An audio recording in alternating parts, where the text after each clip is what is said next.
The ground beneath you breathes, not with the rhythm of lungs or the pulse of a heart, but with something deeper, older, quieter. You lie still, and the earth speaks in tremors, in warmth, in ancient murmurs that travel up through rock and root. A slow hush surrounds you, the kind that only mountains can offer, as if time itself pauses to listen. You are nestled near a mountain's base, where the air is heavy with minerals and moss. The soil cradles you like memory, deep, silent, and waiting. Trees lean toward the peak like worshippers, their roots gripping the land as if afraid it might someday rise and leave them behind. And far below the surface, something moves. Something slow and glowing. You wouldn't know it from the cool breeze on your skin or the hush of distant owls. But this mountain is not asleep in the way you are. It sleeps like fire under ash, like a dream coiled tight beneath skin, inside. Molten rock flows magma, the blood of the earth, not dead, just waiting. Beneath this calm hill lies a story millions of years old. It began when tectonic plates, a kind of deep puzzle beneath the oceans, and continents crashed and crumpled. When one plate slipped beneath another, heat and pressure built, rocks melted, caverns formed, and one day, slowly, a mountain was born, but not quickly, not with noise, with patience, with silence, with erosion and uplift, with time that stretched longer than stars have burned. You feel it now, a distant throb, a warm whisper below your spine. A reminder that mountains are not frozen monuments, but slow-breathing giants. You imagine the magma chamber beneath, glowing, pulsing, restless. It's like a heart, but one that beats once every 1,000 years. Every crack in the rock tells a story. Every layer of cooled lava holds a memory. A time it woke, a time it changed everything around it. But tonight, the mountain is still. A volcano, yes, but one at rest. A sleeping dragon, and here you are, lying on its back, listening to dreams you cannot see. You trace the shape of the land with your eyes, the way it curves, then rises. You think of the trees as eyelashes, the wind as a lullaby. Somewhere deep inside, gases gather. Pressure swells. But that's for another day. Tonight, this place is your shelter, your cradle. Volcanoes don't just erupt. They grow in secret. They store energy. They prepare. In their silence, there is intention. A language too slow for human ears, too large for human time. And yet, humans have always been drawn to them. For thousands of years, people have lived near volcanoes, planting crops in their rich soils, bathing in warm springs, even building temples. And towns, they've worshipped these sleeping mountains, feared them, studied them, loved them. The danger and the beauty coiled into one. You close your eyes and imagine ancient footprints in cooled lava, petroglyphs on obsidian walls, a child's laughter echoing across a volcanic plain, all of them long gone, yet held in the mountains. Memory, this place you lie in, has held snow, ash, flowers, and flame. It has cracked open to reveal light.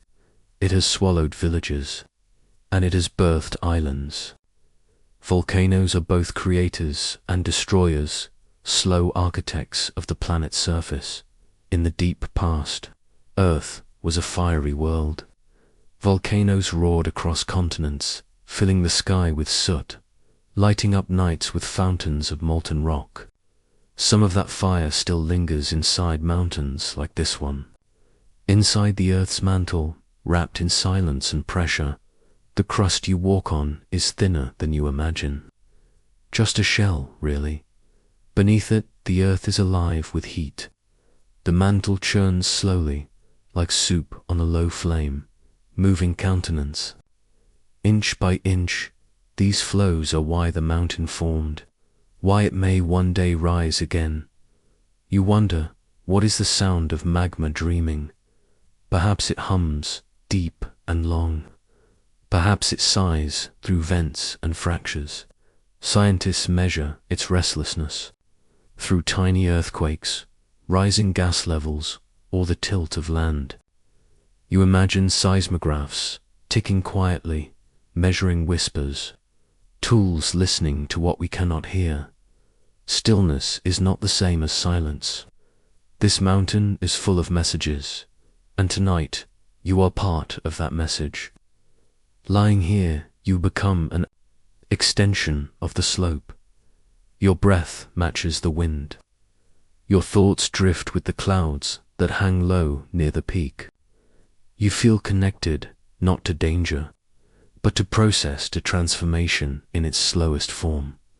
Fire is patient here. Think of the lava tubes that stretch beneath, hollow paths carved by once roaring rivers of fire. Now they sleep, too. Bats may flutter through them. Crystals may grow. Life finds its way into even the scorched tunnels. Volcanoes are not lifeless.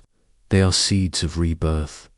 In places where lava flowed, ferns now unfurl. Soil rich in minerals hosts entire forests. Flowers bloom on slopes once charred black.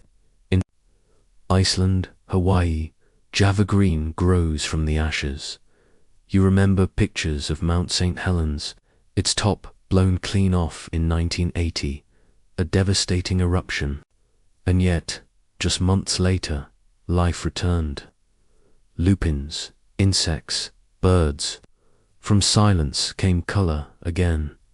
Even in destruction, volcanoes create.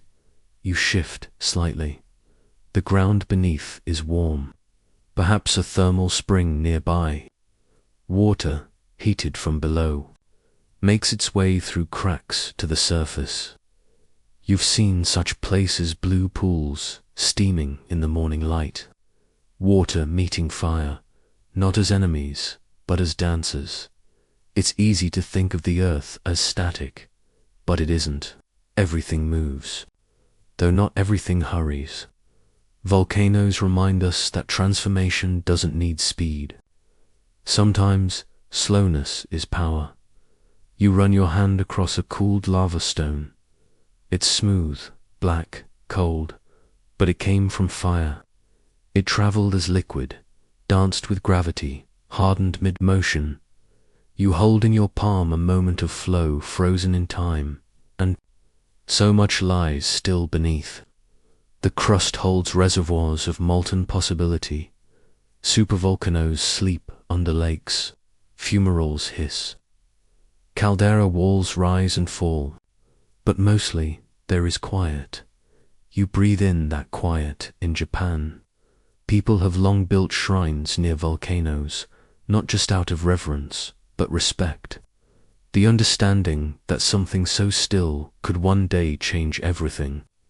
A reminder to live in harmony, in balance. You wonder what it's like to be a mountain, carrying heat in your core, but wearing snow on your crown. You think of all the things that simmer inside people too. Feelings not yet spoken, ideas not yet formed, creativity waiting to erupt. We, too, hold fire beneath our calm surfaces. The earth is not unlike you, both shaped by pressure, both marked by time, both hiding stories in layers, both holding the possibility of sudden, magnificent change. You look up at the stars. They feel closer here, somehow, as if the mountain lifts you nearer to the cosmos. Volcanoes, after all, are part of the same processes that built planets, the same heat, the same forces. You are not separate from this mountain. You are its witness, its companion in stillness. And maybe, just maybe, you are its dream. The night deepens. crickets hum softly. A breeze stirs the trees. Somewhere, magma continues to move slowly, silently. The sleeping mountain rests, but not without purpose. It prepares. It becomes. You lie there, listening, not for eruption, not for warning, but for understanding in the dark. The mountain dreams, and far above it, above you, clouds begin to gather, touched by electric tension. A quiet spark stirs in the air, hinting at something brighter. Stranger, alive, you lie quietly, and the stillness deepens. The mountain beneath you doesn't stir, but you feel something else now, more than warmth, more than breath. A kind of tension, as if the earth itself is holding something in, keeping a secret close to its molten heart. Down below, far beyond your reach, a different world unfolds. A place without air, without light. A place of pressure so immense, it squeezes stone until it begins to flow. You cannot hear it with your ears, but the earth is humming. Not loudly, just a low, constant murmur, as if it's exhaling through the cracks. Here in the crust, rock is brittle, but deeper down in the mantle, it softens, slowly, patiently. Heat and pressure combine like old alchemists, turning solid into liquid, motionless into motion. It happens over lifetimes, over ages yet. You are part of that story now, lying here, still, as the world turns beneath you. Imagine you could drift downward, sinking through soil and stone, falling through time, past tree roots and fossil beds, past cold caverns and ancient bones. The light fades, the pressure grows. You're surrounded by rock, yet you move as if in water.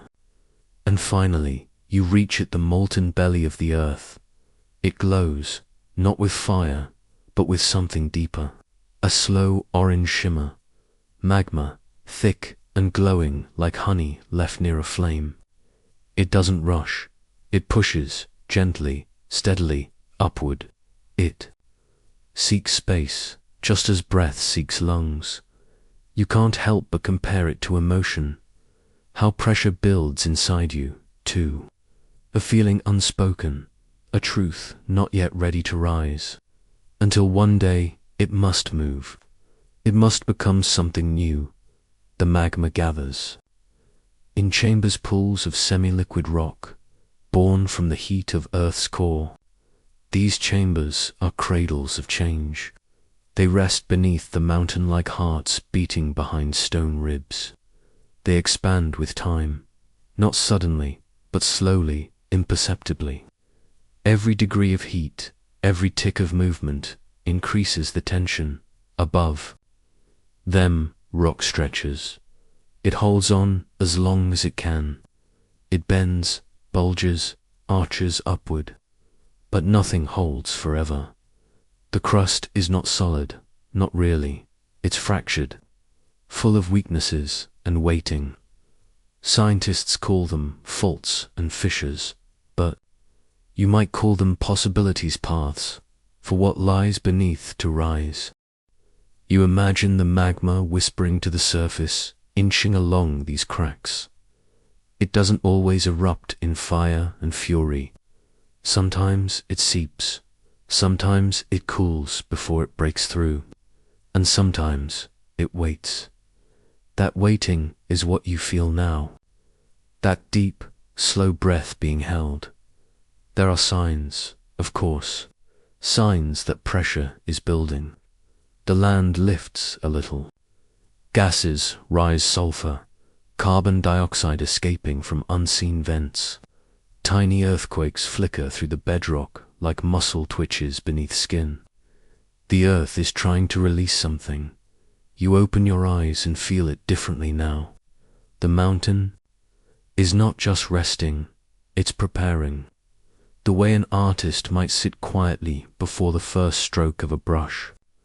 The way a mother holds her breath before the first cry.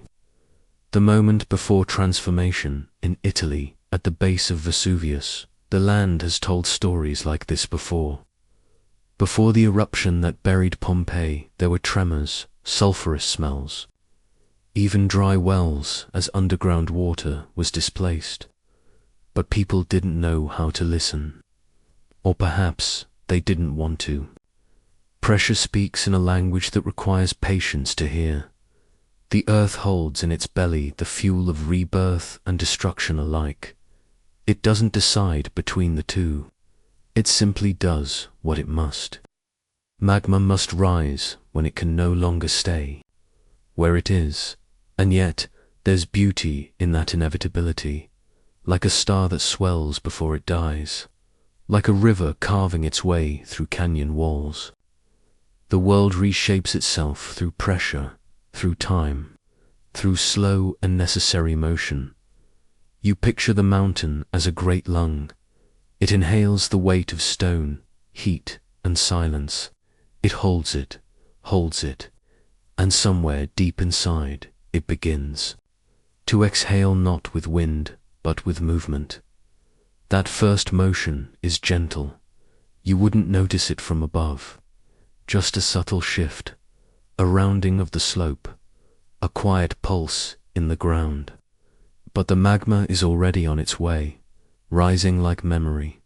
Some of it will cool beneath the surface, harden into granite or basalt. It will never see daylight. It will become the bones of new land, invisible and ancient. And some of it will climb higher through tighter cracks. Driven by pressure, drawn by absence, the crust thins, the earth flexes. And you think, maybe pressure isn't the enemy. Maybe it's just the body's way of moving toward change. There's a term scientists use, viscous flow. It describes how magma moves. Not like a river, not like smoke, something slower, more deliberate.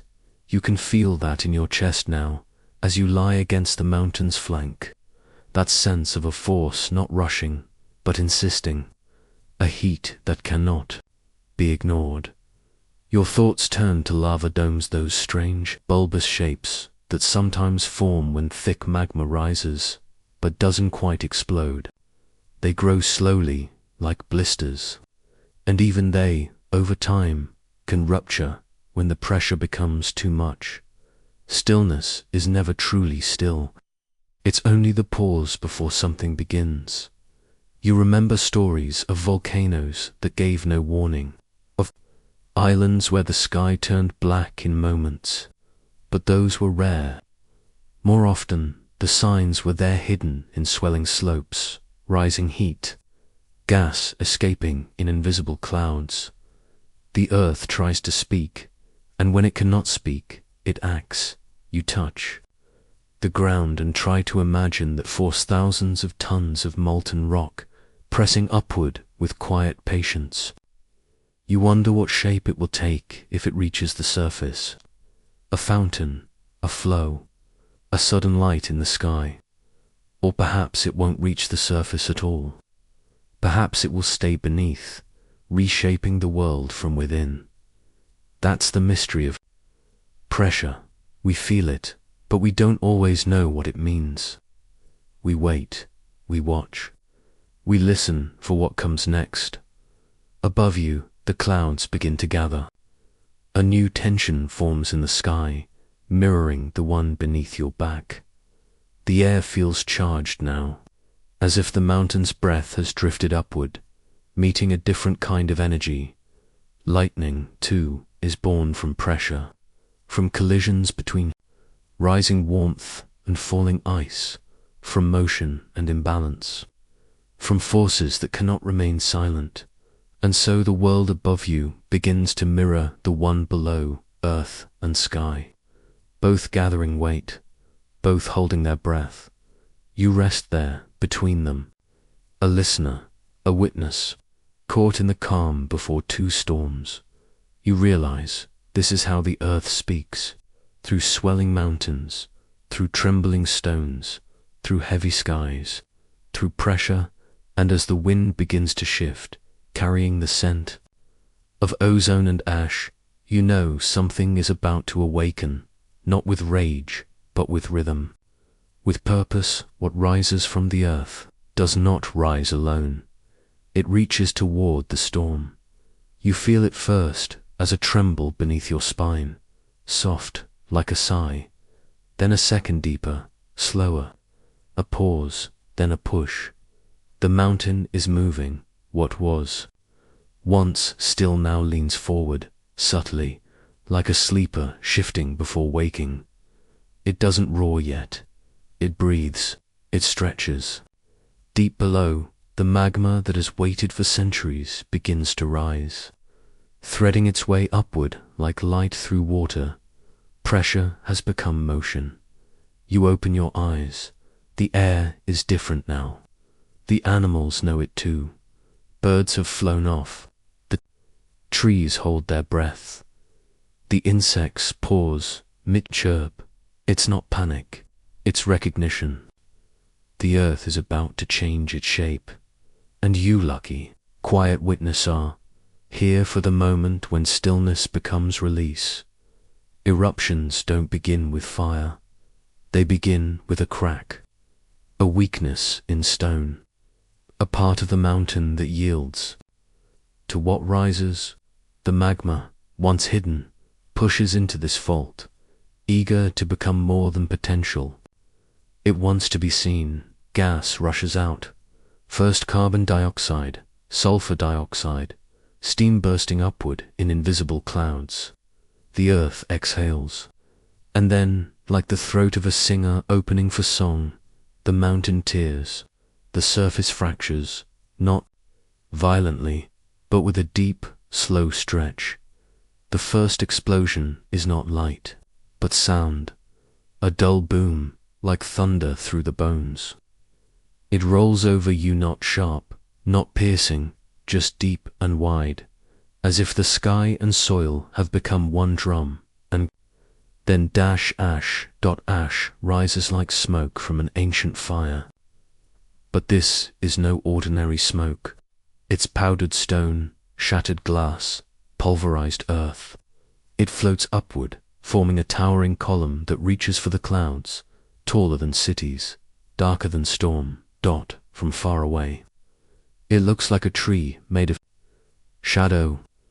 From up close, it is a blizzard in reverse, falling upward, grain by grain, toward the sky. Lava follows. It begins at the vent, thick orange, glowing like spilled gold. Not fast at first. It oozes, stretching down the slope like a new river, curling around rocks, swallowing trees. Everything it touches, it changes, not cruelly, just completely. You think of it not as destruction, but transformation. A forest becomes flame, a meadow becomes glass. Old things make way for new shapes, born of heat and time.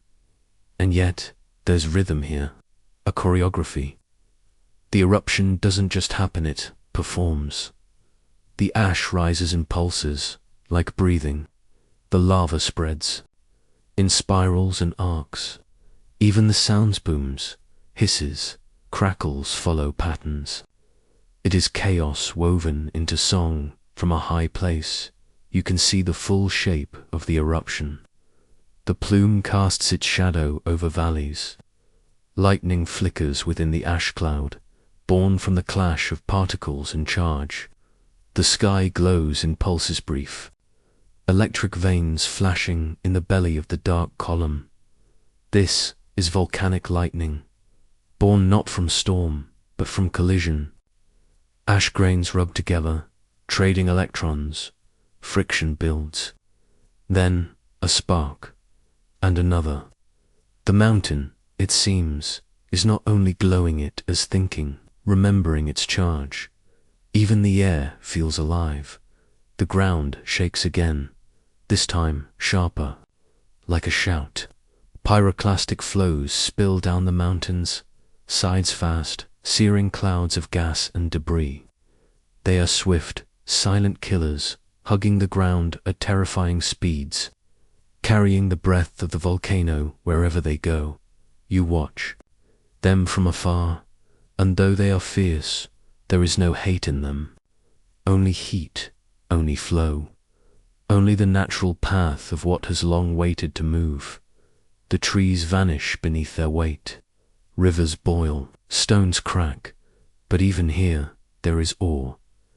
You remember the stories of Krakatoa, where the sound of the eruption circled. The globe, where the sun turned red, where sunsets glowed orange for months. One mountain, one breath, reshaping the sky. And yet, this eruption, this one you watch now, is its own voice, its own moment. No need to compare. The earth does not repeat itself. You lie down again, despite the rumble. The sky is thick with ash now, soft and grey, like a new kind of snow. It falls on leaves and skin, silent and warm. You let it rest on your palms. You don't brush it off. Each flake is a story, a fragment of something deep and old, now airborne in Iceland. Eruptions once birthed new islands. In Hawaii, they shaped entire coastlines. In Japan, they carved sacred mountains from fire. The same process is happening here slowly, surely. Not just breaking, but building. Lava cools, ash settles, and the land begins to change. You close your eyes and imagine the mountain hollowed slightly now, a little lighter, as if it has spoken and feels clearer, calmer, emptier in the best way. Is this what it means to release? To become lighter after carrying too much? Even the earth, it seems, must let go. Eruptions end not in silence, but in a softer rhythm. The lava flows grow thinner. The gas vents hiss less. The ash falls slower. The mountain, having opened its mouth, begins to close it again, and all around the world listens. The animals return, step by step. The wind resumes its gentle passage. Water, once boiled away, begins to drip again from stones. You feel no fear, only stillness returning. And you think perhaps the world is like a breath. Inhale, hold, release. This was release. And what comes next is renewal. You stand at the edge of the lava field, still warm beneath your feet. The stone is black and twisted, like waves frozen mid-crash.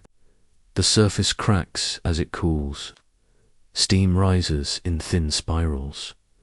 You imagine seeds landing. Here, someday soon. A fern uncurling. A flower trying its first bloom in ash. Life, persistent and soft, arriving exactly where destruction passed. And even now, as the ground cools, the air above begins to shift again. You look upward. The clouds carry more than ash now. They are thick with moisture, and something in them stirs. The eruption has changed the air. It has made the sky ready. You hear the distant murmur of thunder, low, curious, alive. You lie beneath a sky thick with memory.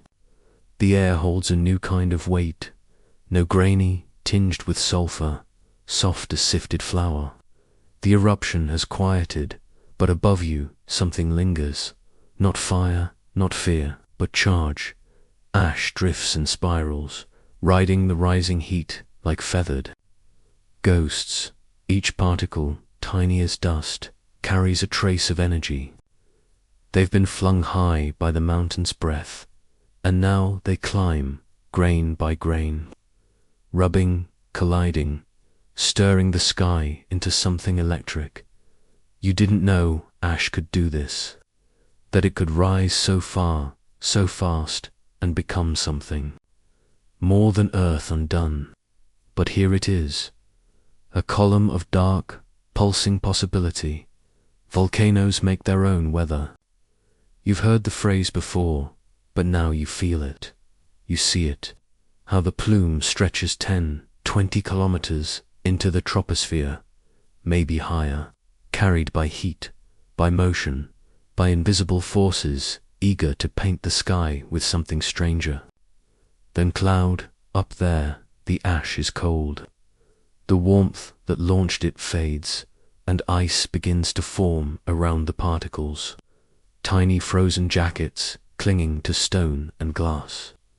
And still they swirl, faster now, ash against ash, glass against ice. Each contact a small exchange, an electron gained, an electron lost. You watch the sky gather imbalance, not loudly, not like a storm front rolling over hills, but inwardly, intently. The cloud becomes a battery, a giant, trembling engine of separation positive. Charges climbing, negatives sinking low. The sky splits itself into layers, quietly disagreeing, and disagreement, as you know, leads to discharge. Attention begins to hum inside you, too. Not fear, but knowing that what rises must also fall. That what separates must, eventually, connect. You tilt your head back and feel the pull of it. A low vibration in your ears, the kind that sits just beneath sound. Animals hear it. Insects sense it. Even the leaves turn their undersides to the charge. The air crackles, though nothing has flashed yet. You wait. The sky waits. Then dash lightning, but not like you've seen before. This is not cloud to ground, not the jagged bolts of summer storms. This is within the ash itself. A silent, skeletal flicker, white veins threading the darkness. Too fast to follow, too bright to ignore. Volcanic lightning, born from the same ash that once lay buried in the earth's belly. A child of friction, of pressure, of rise and fall. You marvel at how nature reuses its tools, how dust becomes light, how broken stone becomes storm. In ancient times, people feared this kind of sky. They saw gods in the fire and ghosts in the ash. They built myths to make sense of it, angry deities hurling sparks from mountaintops. And maybe they weren't wrong, because in this moment the sky does feel alive. It breathes with thunderless lightning. It holds its breath between flashes, and it remembers. You think about how this charge builds with no wires, no circuits, no design, only motion, only contrast, only difference becoming energy. Somewhere deep in the plume, another bolt fires this, one twisting sideways, illuminating the shape of the column from within. You see its walls, its spiraling path, a cathedral of ash lit for an instant by its own making, then darkness again, and quiet but not calm. The cloud keeps growing, driven by the heat below. Even now, new ash is joining the tower. New particles, new collisions. The charge keeps rising, and with it, the memory of fire. You wonder how long it will last, how many hours the sky can hold this weight before it breaks again, and what happens when it finally does. Lightning doesn't only happen above. Sometimes it arcs downward through the column, toward the ground. Sometimes it splits horizontally, racing across miles of sky. Each strike a story told too quickly to hear. You think of the ash as a library now, each flake a page, each flash a sentence written in light. Scientists study these storms with cameras and kites, with radar and sensors. But you study it in stillness, in silence, in breath. There's something sacred in watching the sky learn to spark. Not because it's rare, though it is, but because it reminds you that energy needs only friction, that light waits within even the darkest dust. Ash begins to fall again. It lands on your cheeks, soft as snow, but there's warmth in it, still a faint memory of its birth. You catch a pinch of it between your fingers. Fine, black, shimmering. Volcanic ash isn't just dust. It's glass, shattered rock, fragments of earth torn from its molten source, cooled mid-flight. It reflects light, absorbs heat, and carries with it the fingerprint of its mountain. You wonder what it would say if it could speak, what it saw during those seconds of eruption, what it remembers of the lightning inside. The air thickens, humidity gathers, moisture clings to the falling ash, and somewhere above, clouds begin to fold into themselves, swollen now. Heavy with both water and static, rain is coming, and with it, more electricity, because when wet ash and charged clouds meet, the sky becomes a conductor. Bolts stretch longer. Thunder begins to roll, soft at first, then rounder, fuller, as if the sky is clearing its throat. You lie back and listen, not just to the thunder, but to the pauses between. Those are the parts that say the most. The cloud, the ash, the charge, they all speak in silence first, then in flickers, then in sound. You feel part of it now, not separate from the storm, but folded into it, as if your thoughts, too, are grains of ash rising upward, as if your memories are particles rubbing against each other, finding light. It's strange how something born of destruction can feel so intimate, how a cloud made from fire can hum like a lullaby. But here you are, wrapped in ash and static, watching a sky rebuild itself through storm. You breathe deeply. Each inhale tastes of minerals, of stones softened by fire. Each exhale carries the weight of wonder, and in this moment, beneath the ash-charged clouds, you are small but not insignificant, a witness, a listener. A brief silence between two strikes of light. The sky holds its breath again, waiting, becoming. What will it do with all this energy? What will happen when the rain finally falls? It begins not with rain, but with fire, not with cloud, but with ash, not with sky, but with stone. And yet lightning finds its way through it all. You lie beneath a sky reshaped by the mountains. Breath, above you, the ash cloud has thickened, darkened, deepened. It floats, not like a simple plume, but like a second earth shifting, roiling, alive. Within that darkness, sparks begin to dance. One flash, then another. Brief, brilliant slashes of light, jagged as cracks in glass. But this lightning is different. It doesn't fall from thunderclouds. It doesn't need water or wind. It's born directly from eruption, from heat, from chaos, from particles colliding in smoke. This is volcanic lightning. You've heard of it before, maybe seen it in photographs. A volcano mid-eruption, crowned with glowing bolts, crowned with fire. A sky stitched with white-hot veins. But now you are here.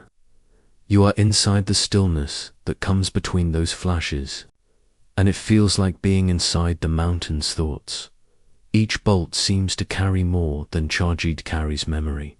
The electricity is not just a symptom of energy, but a kind of story, told in lines that last less than a second, but felt. Forever you watch one bolt split sideways through the column of ash. It flashes blue, then white, then fades into smoke. It never touches the ground.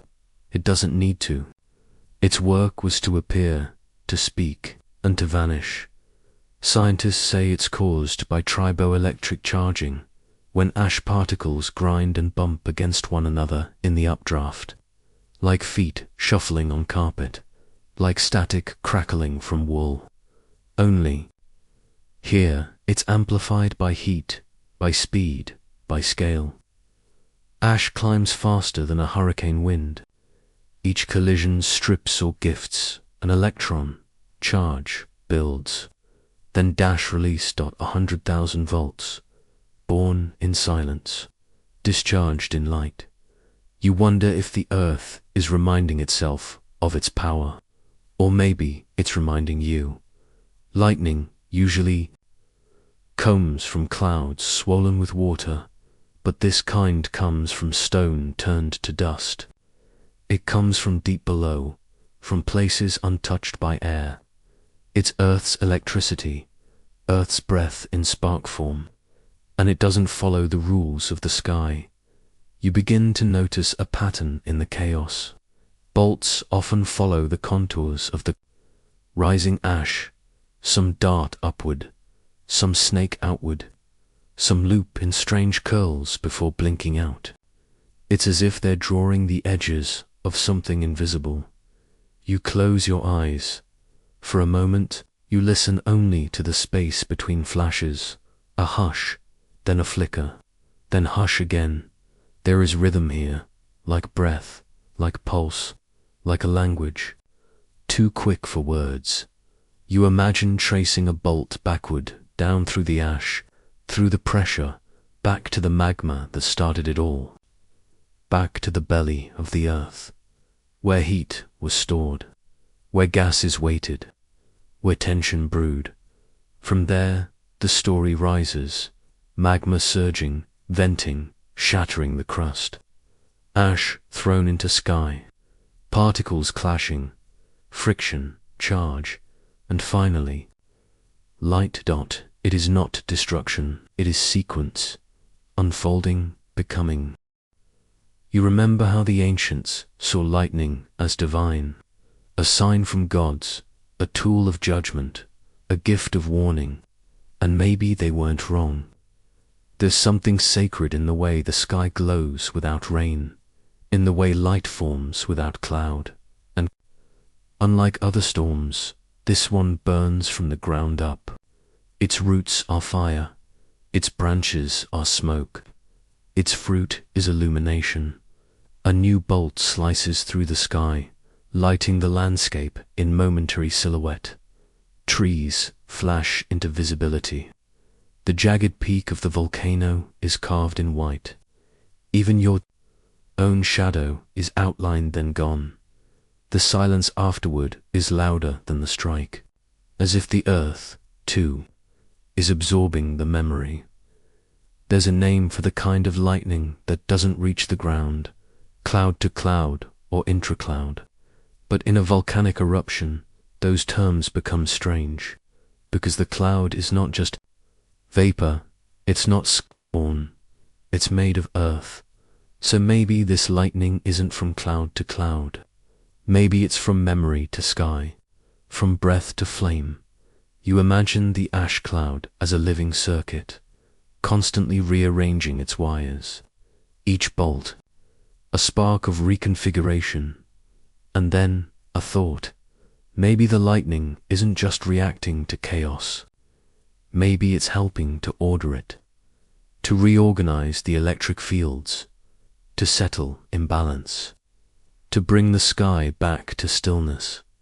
Because that's what lightning does in the end. It discharges tension. It closes a circuit. It ends what was building. You feel a kinship with that.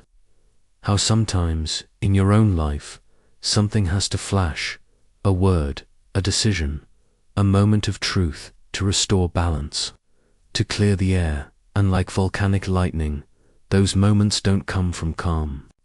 They come from pressure, from movement, from heat. Another bolt arcs across the sky, then another. You lose count. The air now feels not just charged, but aware, as if the lightning has opened something not just in the sky, but in you. You take a breath, and it crackles. Every particle of air is part of this vast, glowing choreography. Every ash flake a potential key in the electric chain. Even the wind seems to follow paths drawn by invisible hands. It makes you wonder how many other types of lightning exist. How many other places does the world create light where we expect? None. Volcanic lightning is rare, but not impossible. It happens in the tallest eruptions, where heat and particles and speed align. It's been seen in Chile, in Alaska, in Iceland, in Indonesia, and now, here. And you still quiet, listening, are part of its witness. You think about what will happen when it ends, when the last charge dissipates, when the ash begins to settle, when the sky returns to grey. Will it all feel like a dream? Or will the memory flash again when you least expect it? The earth does not explain itself. It only shows you a flicker, a shimmer, a story told in a single breath of fire. You lie back, and for a moment the world holds its glow. No sound, no spark, just the soft weight of what has passed. But the rain is coming. You can smell it now, metallic and wet, like iron dissolved in wind. And you wonder what happens when that water touches the ash, the heat, the electricity still lingering in the air. What kind of chemistry begins when fire meets rain? You lie beneath a sky layered with stories. Ash still drifts in soft spirals, slow and fine, like ancient pages fluttering down from a great, smoky library. It settles on your skin like memory, the kind you didn't know you carried. Above you, the cloud still churns, dark, alive, a bruise on the heavens with a heartbeat of its own. But now it is quieter, as if something inside is waiting, listening, holding its breath. You feel it before you understand it. A humming, faint but present, not a sound exactly, more like an echo moving through the air, a tingling at the edge of thought, as if the sky is thinking in voltage. This is static, not static like silence on a radio, not confusion, but electric stillness, the kind that builds when opposites stay apart too long. The ash cloud, though it seems calm now, is not at rest. Inside, a slow war continues. Tiny particles of rock and glass, thrown high from the eruption, still rub and tumble and collide. Each touch creates a spark too small to see, too fast to feel. But together these touches become a charge. In the high vault of the cloud, positive particles drift upward, lighter, loftier, seeking height. Below, the heavier grains sink with negative weight, and between them, space, empty of balance, full of potential. You imagine it like a sky full of mismatched wishes, each one longing for the other, each one afraid to leap, but eventually the sky will connect its missing pieces. Static is a kind of conversation before sound, a quiet negotiation between what was separated and what needs reunion. The cloud above is thick with this tension, not conflict, but longing. You listen more closely now. There, just under the sound of your breath, comes the crisp crinkle of something shifting. The air wraps tighter around your arms. The hair on your skin lifts, slow and deliberate, not from cold, but from presence, the presence of charge. You picture the cloud, not as vapor, but as a great mind. Its thoughts spiral in loops, ash and ice moving through invisible corridors, every rotation creating imbalance. An imbalance is energy with no escape, until it finds one. The thunder you heard earlier is gone now. The lightning has paused, but that doesn't mean it's over. This is the gathering, the breath before, like a stretched string, a muscle just before movement, a word forming in the throat. You remember how static builds in your life too, how silence, held too long, becomes heavy, how unspoken things gather in the space between you and someone else. It is the same with the sky. The unspoken becomes pressure. The stillness becomes spark. Scientists call this charge separation. It sounds sterile, but it is anything but. It's the emotional architecture of a storm, where clouds choose sides, where particles forget their neutrality, where tension is sculpted from motion. The ash doesn't settle. It never truly does. It dances endlessly, friction carving electricity from every fall. Even now, you can see it swirl in tiny vortices, miniature storms within the greater one. The sky, you realize, isn't empty. It's full of threads, unseen wires of potential and static. It is the soft shimmer of those threads preparing to touch. You reach your hand toward the sky, not to grasp anything, just to feel. And there it is, a faint prickle across your palm. Your body, too, is part of this story. Your atoms respond to the field. You are, in some quiet way, part of the circuit. Above you, charge continues to climb, and yet the sky does not rush. It waits, it gathers. It knows that light needs darkness first, that the brightest spark must grow in shadow. This is the anatomy of anticipation, and you are resting inside it. You lie back again and watch the cloud edge shimmer ever so slightly, as if the tension were curling along its surface. You wonder how many particles are moving right now. Millions, billions. Each one whispering its charge to the next. Each one deciding where it belongs.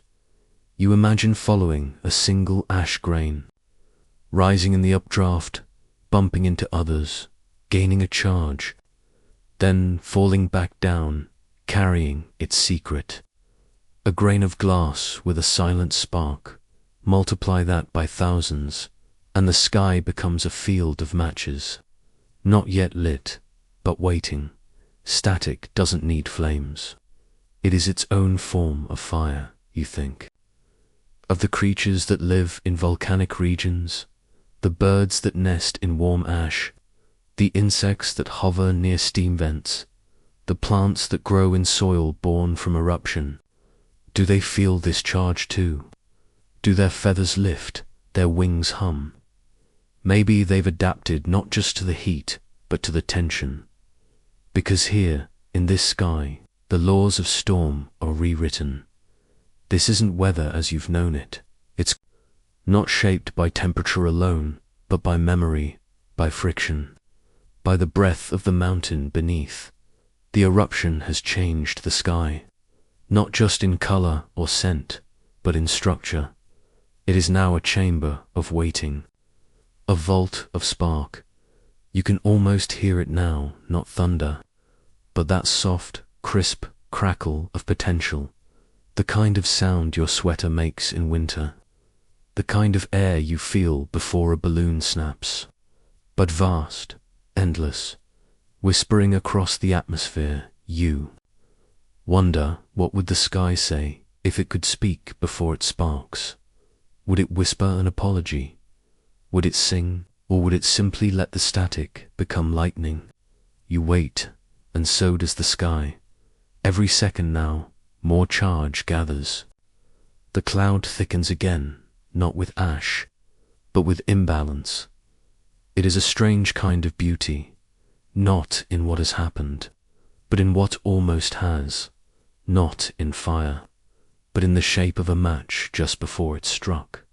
And somewhere within that quiet tension, you begin to hear the coming rain, a hush, a hint of water in the wind. A drop here, another there. The sky is preparing again, but now with water, and water changes everything. There's a glow behind your closed eyes. Not light, exactly, not yet, but the feeling of something about to begin. You sense it like you might sense a thought before it arrives, a dream before it becomes image. The world is holding its breath, and you are part of that breath. A spark, we often imagine it as sudden, wild, unplanned. But the truth is, it waits. It waits for balance to tip, for numbers to align, for one small path to open between opposites. This is not chaos, it's choreography. The sky above you is no longer just sky, it's a map of electric fields, invisible, yet real. They stretch from cloud to cloud, from ground to sky, threads of tension tracing out where energy will move next. Each thread, each path, is called a potential, not a certainty, just a possibility. A door slightly open, and sparks. Choose the best door. You lie on your back, eyes open now. The ash cloud has softened at the edges, but its heart is still strong. You feel it not in your ears, not on your skin, but somewhere just beyond both. A field not the kind you walk through, but the kind that walks through you. This is the electric field. It's created whenever positive and negative charges exist, apart. Not as enemies, but as incomplete halves. One longs to meet the other. And in that longing, energy is shaped. Even the earth beneath you plays a part. It holds negative charge, especially when cool and wet. And after the eruption, after the fire, and ash and rising heat, the ground is damp. Rain has started to fall, quietly, gently. A new player in the balance. Water conducts. It gathers charge, carries ions, smooths the path, and the sky notices. You imagine ions, those tiny carriers of charge, drifting upward from the stone. Positive ones rise, negative ones sink from the cloud. They meet somewhere in between, and the space between them becomes thinner, more certain, more ready. Sparks don't travel randomly. They trace the shape of the field. They search for the easiest, most elegant route. It's called a leader, the path a spark begins to trace, before it becomes full lightning. At first, that leader is invisible. Then, just before the strike, it becomes real. A faint glow, like a crack in glass illuminated from within, and then flash not from nowhere. From everywhere, that tension finally agrees. You watch this happen now. A low glow descends from the cloud. Then a sharp reply from the ground, a return stroke. Reaching upward like a handshake, they meet, and for a fraction of a second, 1,000,000,000 volts of energy leaps across the sky. The world is quiet again. It always is, immediately after. As if the spark has wiped the air clean. You feel it. The spark didn't just happen in the cloud. It passed through the space you breathe. For a moment, the molecules between you and the sky were part of something ancient and fast. The air was a wire. That wire glowed, and now it is gone, but the path remains.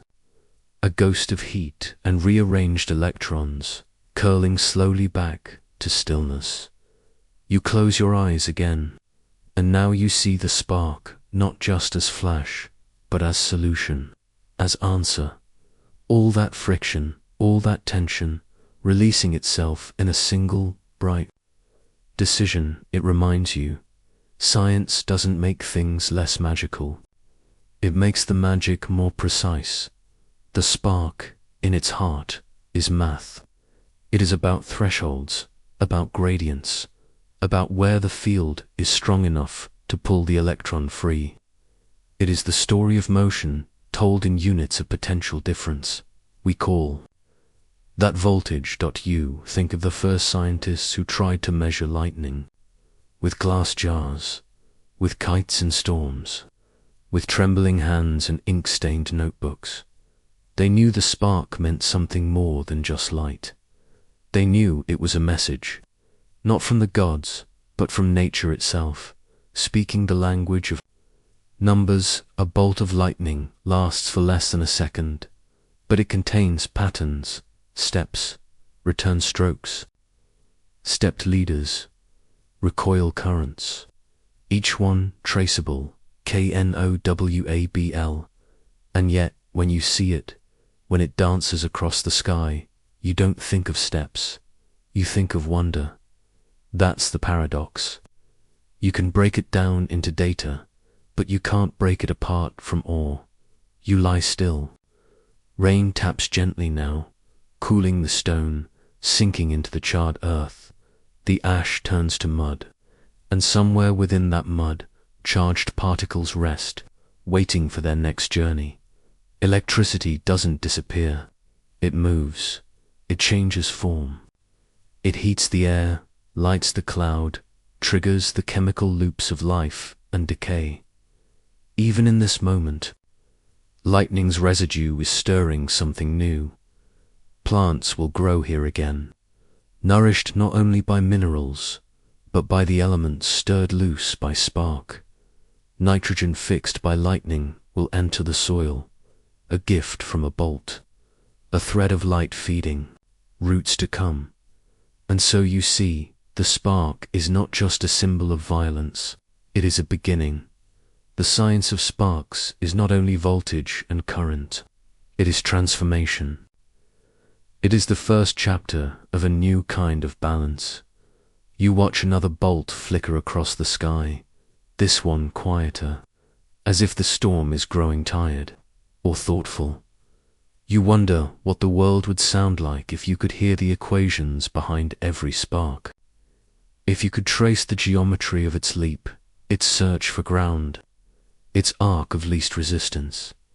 You wonder if the universe does the same, watching itself spark, watching its laws play out in fire and glow, because the spark is never separate.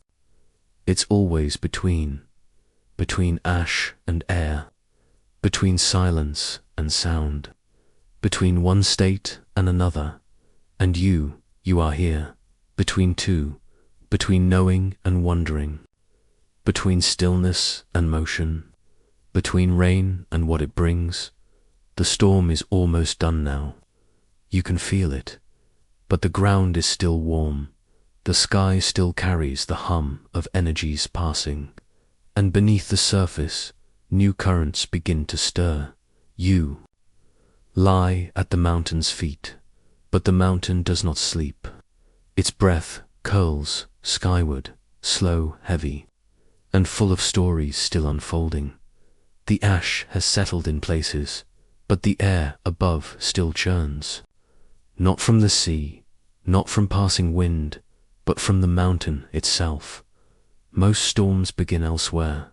They travel, formed over oceans, warmed by sun, shaped by distant forces far from the land they cross.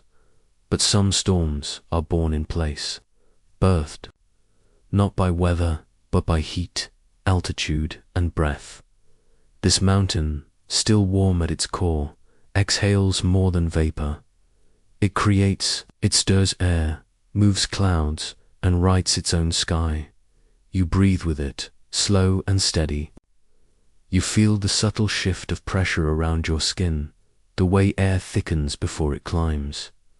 Thermals rise from the cooling lava fields. They twist invisible columns of warmth, lifting everything they touch. Ash, dust, scent, memory. These thermals are strong, like unseen hands. They push skyward with surprising force. Clouds begin to form, not grey and heavy, but white, tall, newborn. They stretch upward like a slow, blooming flower. Cumulus, clouds made not from sea winds, but from volcanic breath. You follow one now. Your mind rises with it, drifting higher as warm air swells into sky. Particles condense. Vapor clings to tiny seeds of ash. A million droplets find something to hold onto. Clouds are made not just of water, but of memory, of fragments flung upward from the earth. And so the mountain makes its own storm. It begins with warmth and ends with weather. The clouds darken, their bellies swell. They are ripe now, ready to speak in rain, but not yet. There's a stillness before the shift, a pause you can feel in your lungs. The world draws inward, tightening like breath before a whisper. This is orographic lift, air, meeting land, rising, cooling, condensing. The mountain's very shape bends the sky, pulls wind upward, forces change. You hadn't known stone could summon storms, but now it seems obvious, this height, this heat, this hum. The mountain doesn't just stand beneath the sky. It shapes it. It becomes a maker of cloud, a sculptor of pressure and wind. Even without eruption, the mountain stirs air. Its flanks channel breezes, its peaks sheer vapor. And when it does erupt, it becomes its own weather system entirely. Flows, ash clouds, gas surges, they push the atmosphere around like tides. They build their own circulation. What rises must cool, and cooling makes cloud. You imagine this, a single grain of ash, still warm from the eruption, lifted on a current, meeting moisture in the sky. A droplet forms around it, then another, and soon a whole cloud is laced with the mountain's past. Even lightning, born earlier in the plume, returns now. The clouds, dense with water and ash, build charge again. Another flicker, a low growl. Of thunder rumbles from the very place the eruption began, and rain falls, not everywhere, not all at once, but in pulses, the kind of rain that feels heavier than weather. Rain made of stone and memory. You hold out your hand, a drop lands warm, then cold, then gone. The first rains after an eruption carry more than water. They carry minerals, tiny pieces of mountain, traces of sulfur, seeds of fertility. This is no ordinary storm. This is the earth rewriting its skin. The landscape around you listens. The soil darkens, drinks. The rivers, fed by the slopes, swell with new color, brown, red, gray dot. It's as though the mountain is weeping its way back into the sea. And yet, even in this wetness, there is creation. Ash-laden rain changes the soil. It brings nutrients from the depths, phosphorus, potassium, calcium, gifts buried for centuries and now released in a single storm.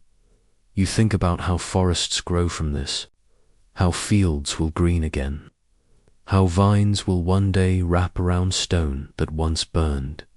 Storms, too, are seeds. Weather can be wombed, the mountain's heat rises again. Even as the rain falls, steam coils upward, not in violence, but in soft spirals. A negotiation between fire and water, and in the mist, new clouds are born, smaller now, closer to the ground, but no less real. You wonder how many types of storms this one mountain has summoned. Dry lightning from ash, rainstorms from breath, snowfall in the calm that comes after. Some mountains wear clouds like cloaks, forever wrapped in fog, as if sky has chosen to rest on their shoulders. It's not always eruption. Sometimes it's just the shape, the lift, the rise, the waystone, touches wind and tells it to climb. Even sleeping mountains make weather. You trace your eyes up the slope.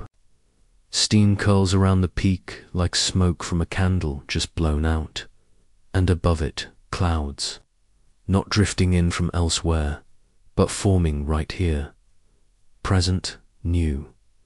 You see now how sky and land are not separate. They trade. They shape one another. Every hill draws wind.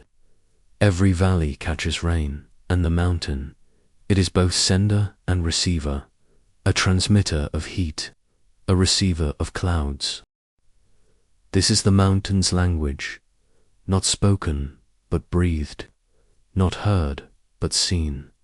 You listen to it now, in the swirl of mist, in the hush of falling ash, in the faint pulse of a new cloud forming overhead, and you begin to understand storms. Do not just pass through. Some are made, some are chosen, some rise straight from stone. The mountain shifts beneath you, not in tremor, but in presence. It exhales again, and the sky replies. In vapor, you lie back and watch. A single cloud begins to glow from within, lit by the last trace of evening. It drifts slowly toward the horizon, carrying with it warmth, water, and story. And now you begin to wonder if storms can form from stone. What else might rise from fire and breath? You rest in stillness, yet the earth beneath you hums. Not loud, not sharp, but deep, like something ancient murmuring in its sleep. The kind of sound that does not pass through air alone, but travels through stone, through ribcage, through memory. This is not thunder from the sky. This is thunder born below. Not the voice of rain clouds, but the voice of rock breaking open. You hear it now, low, rolling, patient, a tremor wrapped in sound. It does not crash. It resonates. You feel it in your spine, in your teeth, in the ground pressed gently to your back. The mountain speaks, not with wind, but with pressure. Thunder is a sound, yes, but it is also a shape, a wave of energy carried in every direction. Most thunder comes after lightning. It echoes the heat of the strike, but this is different. This thunder begins with heat already trapped below, with magma forcing its way through ancient fault lines, with gas expanding inside chambers of stone. With sudden release, you are hearing the earth rearrange itself. This thunder is the result of pressure that has nowhere else to go. A release not in light, but in vibration. It begins far below, in the molten silence beneath the crust.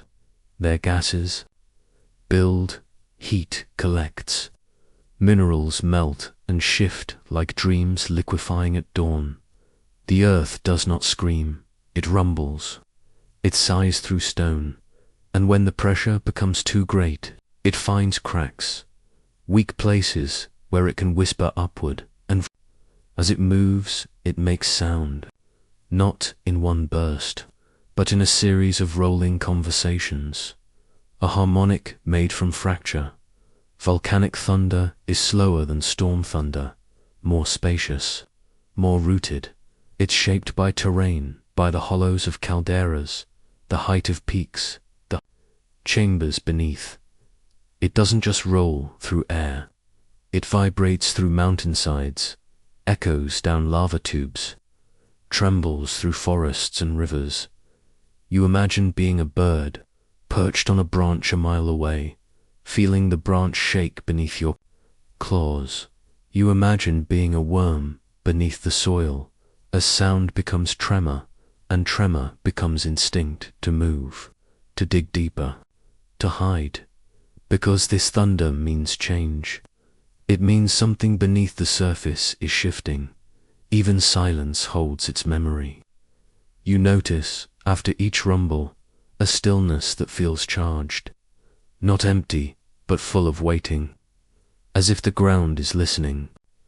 Back thunder, when born of earth, is both sound and signal.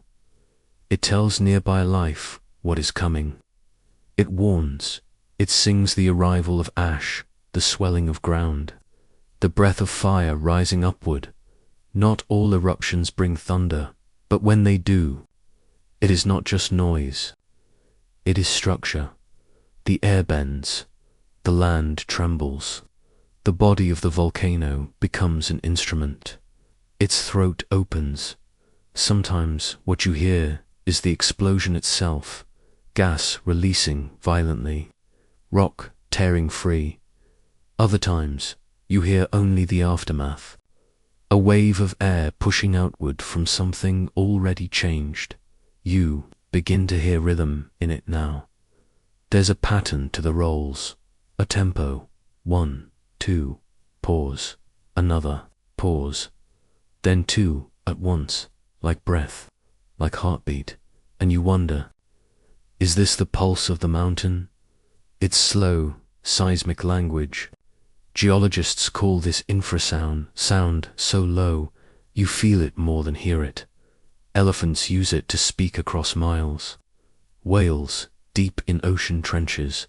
Volcanoes, too, whisper with it. A sound that can circle the globe without ever rising above. A whisper, right now, the earth's throat hums that note. And you are quiet enough to hear it. You close your eyes. The world doesn't go dark, it deepens. The sound becomes a color inside you. Charcoal gray, molten red at the edges, and within it layers. There's a pop, faraway gas, bursting from a vent. Then a groan, a fault line shifting beneath ancient pressure.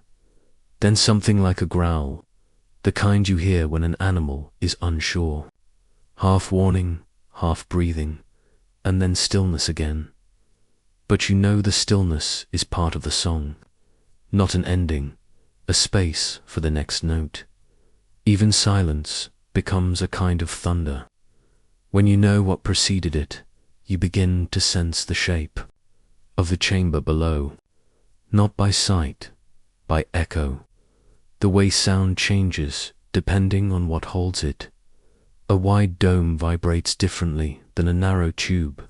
Hollow spaces ring, solid walls thud, cracks rattle, pools hiss.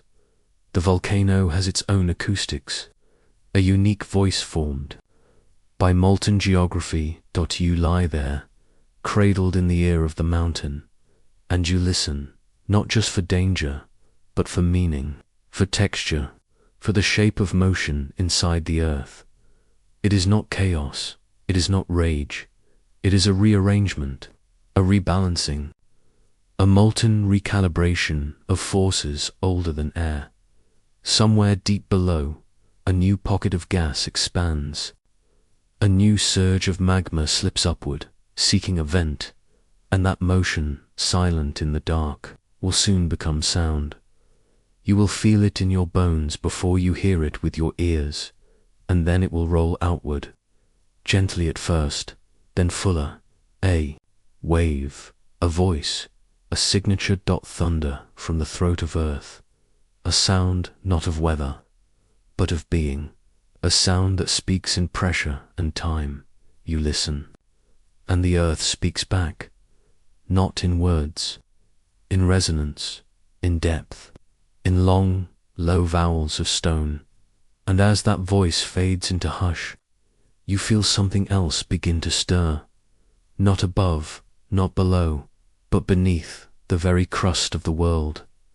The sky is dry, not parched, alive, but there is no rain, no soothing wash from above.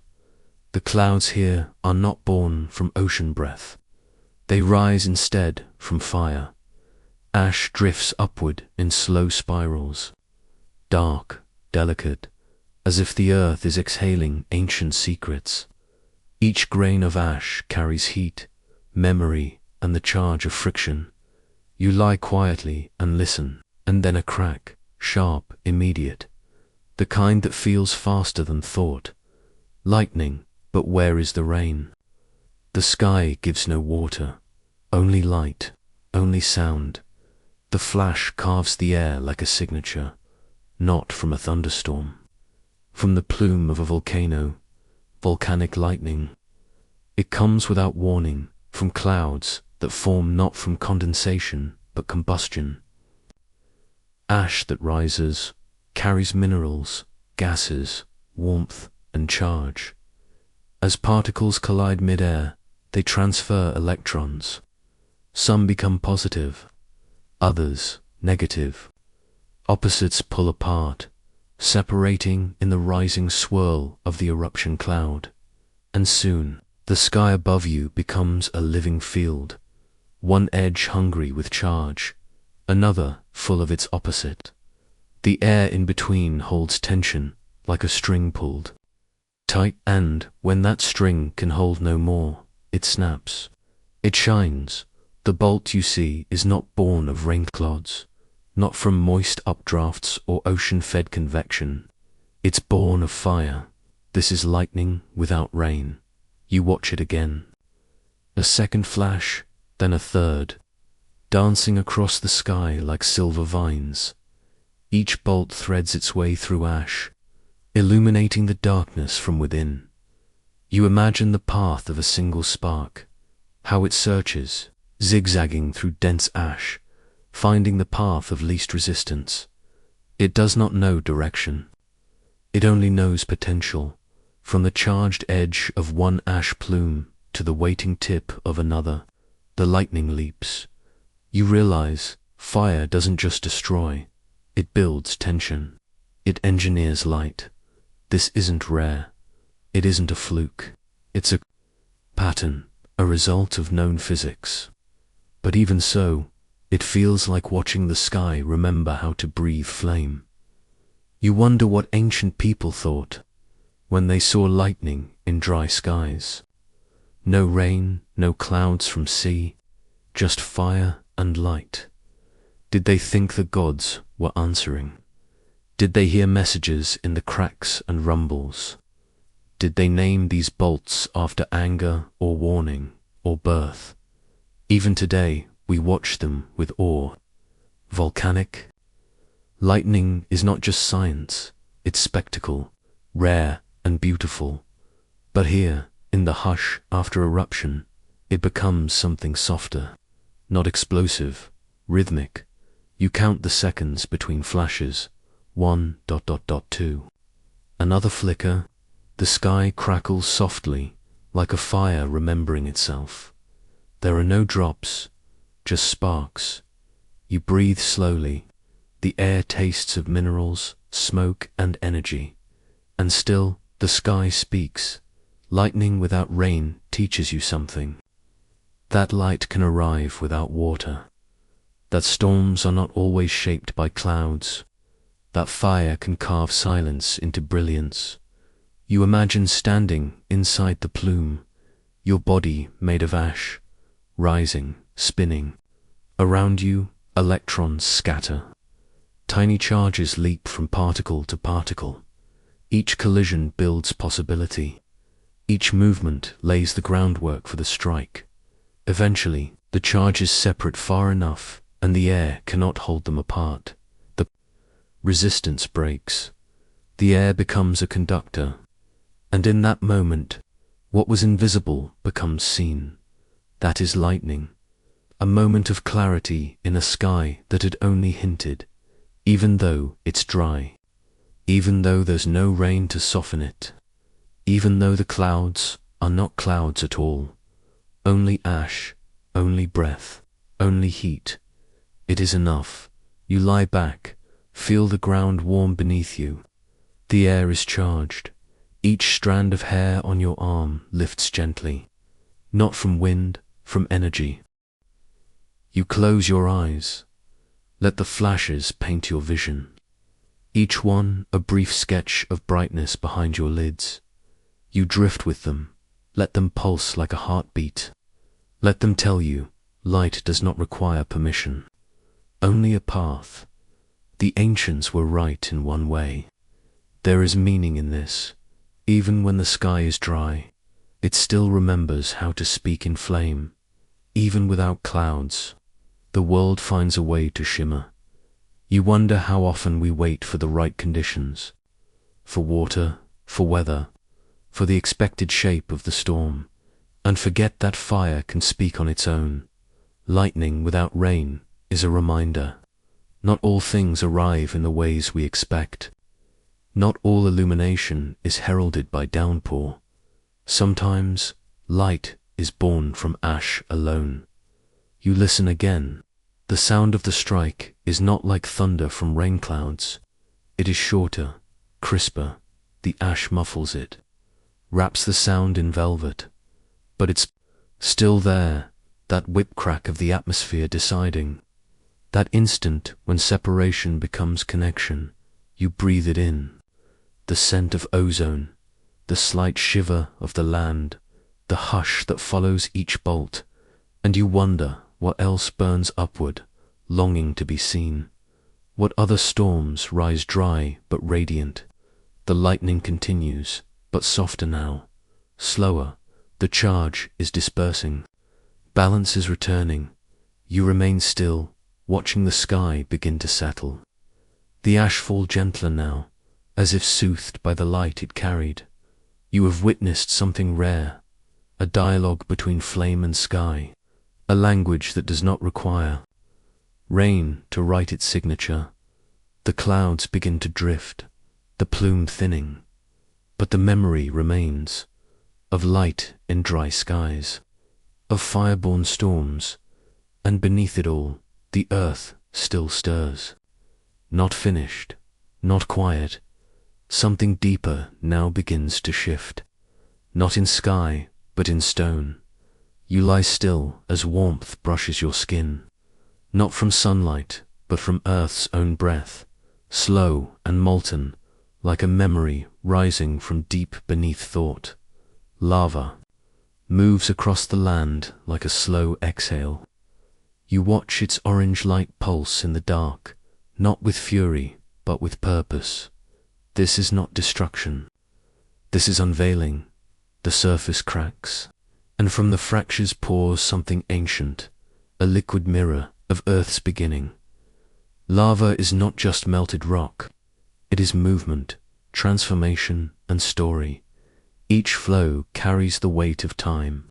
Each ripple holds the minerals of forgotten depths. Iron, magnesium, olivine atoms that once slept deep within the mantle, now awakened into flame. You watch it ooze, slow and thick, like honey made of stone. It carves its own path, not rushing but insisting, and as it flows, it remembers. This is magma reborn, freed from pressure, released through fractures in the crust, spilling onto a world that may not yet recognize it. You walk beside the flow, careful, quiet.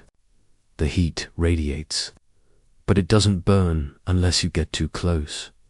There's a rhythm to the way it moves, a steady breath, a glowing tide.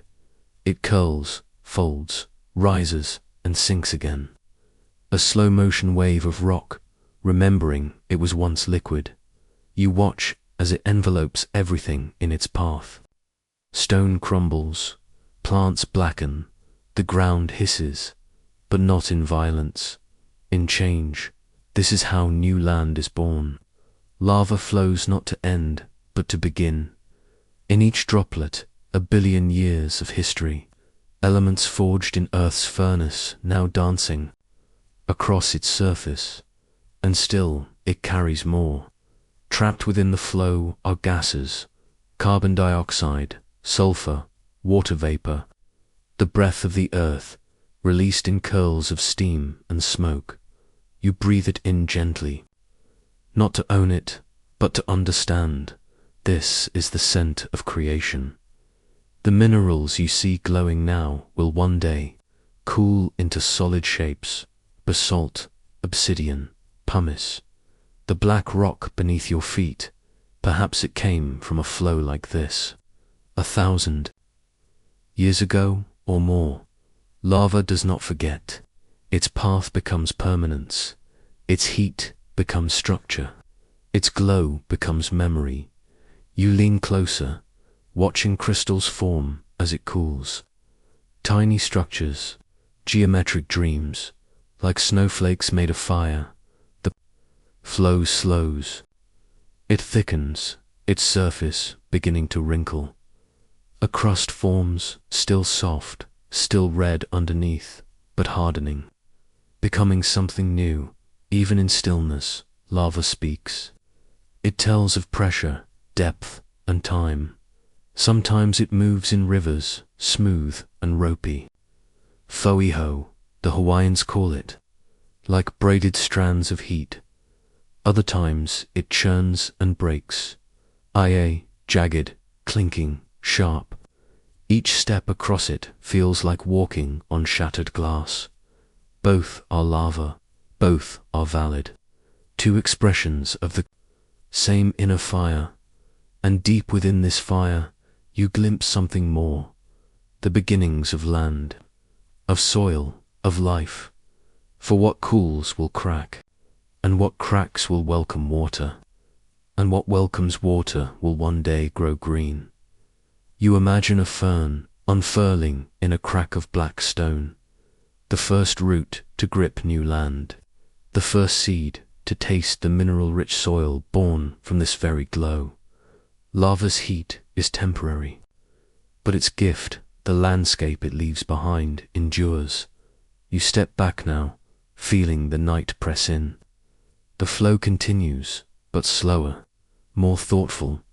You notice how it branches, splits, rejoins, like veins, like rivers, like thoughts, and you begin to wonder what else flows like lava. What other things rise from pressure, change form, and create new terrain by destroying the old. Perhaps memory, perhaps grief, perhaps inspiration. Lava teaches that fire doesn't just burn, it builds. That heat, when released, can sculpt something lasting. Even the darkest flows shine from within, and when they cool, they hold the potential for mountains, for islands, for homes. This is how the earth renews itself, not from outside, but from its glowing core. You listen closely. A soft hiss as vapor escapes. A distant crackle as crust splits again. A faint gurgle beneath the blackened shell. The mountain still speaks, but now in liquid voice. You reach out, not to touch, but to feel, to honor the motion, to remember what lava carries with it. And just as you turn to leave, you see something new, not flame, but light. Tiny sparks near the edge of the flow. Not fireflies, not stars, but the start of something. Heat becoming mineral, mineral becoming crystal, crystal becoming land. Even here, creation begins. The air around you is dense, not from cold, but from memory, not from silence, but from scent. It's not the usual forest air or morning dew. It's something stranger, heavier. The sky above has cracked itself open, and the earth below has released its heat. What lingers in the air now is the evidence of change. A smell, one you can't name instantly, but that your body recognizes. Ozone it. Comes in sharp, clean, but biting, like the taste of metal on your tongue. The scent of the atmosphere after it's been startled. You've smelled it before, after a lightning strike nearby, after a storm tears itself loose from the horizon, after a power line sparks. But now there's no rain, only ash, only heat, only the leftover shiver of energy still humming through the clouds. You breathe in again, and this time, beneath the ozone, you catch something deeper. Earth, not dirt, not dust, but the smell of minerals waking. Imagine ancient stone being split apart, not violently, but with pressure that has waited centuries, that sent a mix of warmth and rawness, of something usually kept far below, now offered to the sky. This is what volcanic air carries, not just heat, but a story told through molecules.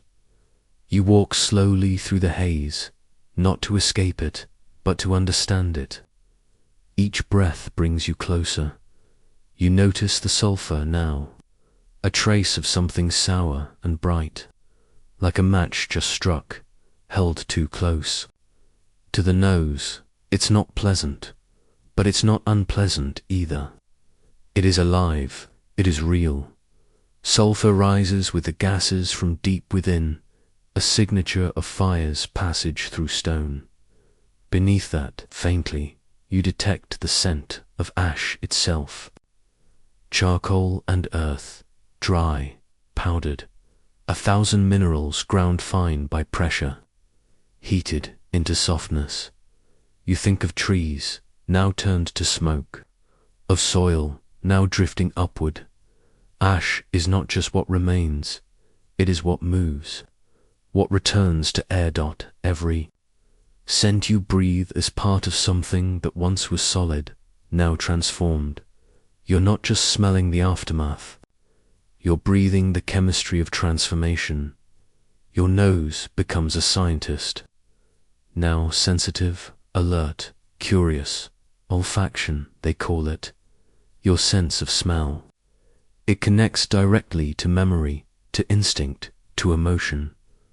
You remember something from childhood, a campfire, a storm on the roof, warm stone after summer rain. They are not the same smells, but they live in the same part of you, the part that knows, even when the mind forgets. Science doesn't always enter through textbooks. Sometimes it enters through breath. Right now, the air carries a lesson, one that doesn't require words, only awareness. You pause, close your eyes, let the air wrap around your senses. The ozone sharpens your attention, the sulfur stirs your curiosity, the ash grounds you. Even without sight, you can picture the world around you. You sense the hot edges of cooling lava. You feel the elevation shift beneath your feet. You imagine the clouds above, still swirling with charge, all of it translated. Through scent, you begin to wonder, how does lightning leave behind a smell? How does fire teach the air to speak? It starts with energy. A bolt of lightning tears through the sky, splitting molecules apart. Oxygen, usually paired in 2O, becomes energized. Some split and recombine into ozone. That third atom changes everything. It alters the smell. It sharpens the air. You are smelling a reaction, a rearrangement. The lightning didn't just flash. It rewrote the air for a moment.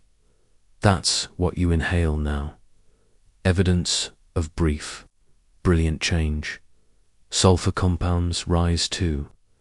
Hydrogen sulfide, sulfur dioxide, gases born deep in Earth's belly, rising through cracks, carried by heat, loosened. By eruption, each one has its own scent. Together, they make a symphony. And it makes you wonder, if the earth can speak in light, what else does it say in silence? A gentle breeze moves through the moss. You watch the clouds drift, white and slow, across the sky that once held smoke and flame. Now it is peaceful. Again, but somewhere, deep within the earth, the fire waits, not to destroy, but to remind, to light the sky with sparks once more. And in that flicker, that brief, electric gasp, you begin to wonder how storms can rise, not just from ash, but from memory and pressure and time. You drift now, beyond the blue. Earth, a soft marble behind you, spins quietly in space, familiar, known. But your gaze turns outward, reaching across the solar system, chasing the light that crackles in places you've never walked. Lightning, you've learned, is not Earth's. Alone, it leaps and dances on other worlds, too. Different in shape, in rhythm, in cause, but somehow still. Familiar, you close your eyes and float toward Mars. The red planet, dusty and dry, whispers secrets in tones of rust. Its sky is pink, pale and thin, but sometimes it rumbles. Not with thunder like Earth's, but with tremors, masked, soft and sudden. And when wind sweeps the dust into the air, static charges rise. You picture a storm here, towering columns of dust, spiraling like ghosts across the plains. As they turn and twist, particles brush and scrape, building up electricity. The same ancient dance of friction and force. Then a spark, faint perhaps, nothing like the booming bolts of home, but lightning nonetheless. Quiet and dry, a whisper of fire in a cold, breathless sky, and still you drift. Next is Venus, a world of cloud and heat. Its skies are thick, with sulfur, its pressure crushing. But oh, how it glows. Lightning here hides, inside clouds, the color of old gold. You can't see the surface. No one really can, but the clouds flash with silent fire. Over and over, hidden storms release their energy in bursts. Venusian lightning is harder to detect, but instruments have caught its pulse brief, distant flickers in the dense, toxic veil. It's strange to think of beauty there, on such a hostile planet, but still, in the most unwelcoming place, light insists on living. It flickers softly, like a heartbeat.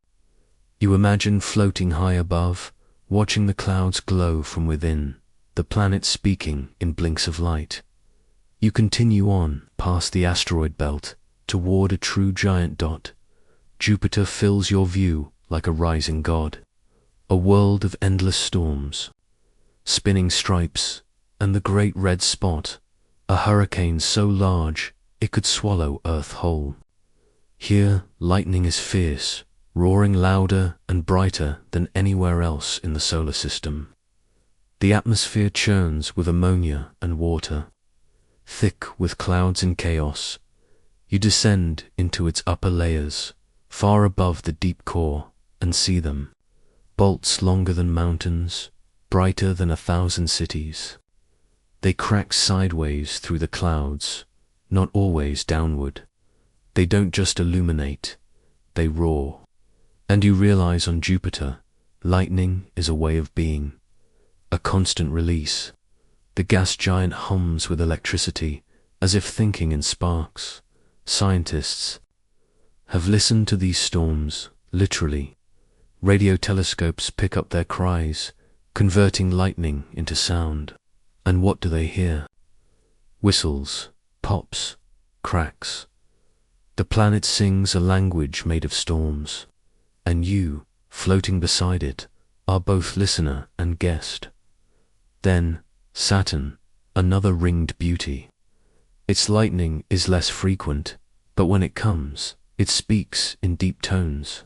One great storm in 2010 lasted months, circling the planet like a ribbon of fire stitched into the sky. Instruments recorded the flashes, and you wonder what it must have felt like to stand on one of Saturn's moons, watching the sky flare with light from a planet so far away. Even Uranus and Neptune, cold, distant, mysterious, have shown signs of lightning. Flashes of infrared, hints of electrical discharge, buried in blue and ice. Their lightning is rarer, gentler perhaps, but no less important. In the outer dark, electricity still lives.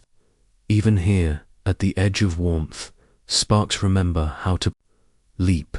You pause and think, why does lightning exist on all these worlds? Different skies, different clouds, different chemistry, and yet the same result. The same bright moment when charge meets release. It's as if the universe loves contrast, as if separation always seeks reunion. Negative meets positive. Energy finds a path. This is not just a physical truth. It feels emotional, too. That all things, no matter how far apart, are drawn together by the tension between them. That sparks are born from longing. You begin to wonder what lightning might look like on worlds we haven't seen yet. On exoplanets with atmospheres of methane or glass, where winds tear at thousands of kilometers an hour? Could lightning crackle in clouds made of sand? Could storms flicker in alien colors? Green, violet, blood red. Perhaps somewhere there is a planet where lightning is slow, rolling like silk through liquid skies, or another where it falls in silence, the air too thin for thunder to be heard. What would it feel like to witness such a storm? To stand beneath alien clouds and see the sky speak in an unfamiliar tongue? And deeper still, beyond planets, beyond moons, could lightning exist in the void? Some scientists think of space itself as electric, that charged particles stream between stars, dancing in the invisible fields of magnetism. Cosmic lightning, not in clouds, but in plasma, in solar flares and stellar winds. Light without atmosphere, energy without air. You remember the auroras, the northern and southern lights of Earth. They, too, are born from solar storms, charged particles hitting magnetic fields, igniting the sky in ribbons of green and violet. Not lightning in the traditional sense, but still, electricity performing its dance in silence. And what about black holes, neutron stars? Could their immense fields spark discharges we can't yet comprehend? The universe is stitched together with fields and forces, and lightning, in all its forms, is a moment when the invisible becomes visible. You breathe softly, suspended in this thought, that across space and time, lightning is a thread, connecting dust storms and gas giants, volcanoes and solar flares. It is the same spark that once leapt through Earth's primeval skies, igniting the molecules that may have birthed life itself. Yes, even life could have begun with a bolt, a flash in a tide pool, a jolt in a chemical soup, electricity touching carbon, coaxing something simple into something that could remember. You hover in space, your body still, your thoughts alight, and in this endless dark, you feel the presence of lightning, not just as power, but as memory, as potential. The universe does not sit in silence. It pulses, it charges, it waits for imbalance, and then it leaps. And if it leaps in clouds and fire, what might it spark in ice and silence? The night stretches over you like a soft, black sea. Stars blink slowly, distant and silent. But your mind turns inward, backward, to times when the sky was not known but felt, when the heavens were not mapped but believed, and when lightning cracked through the darkness, people did not reach for formulas, they reached for stories.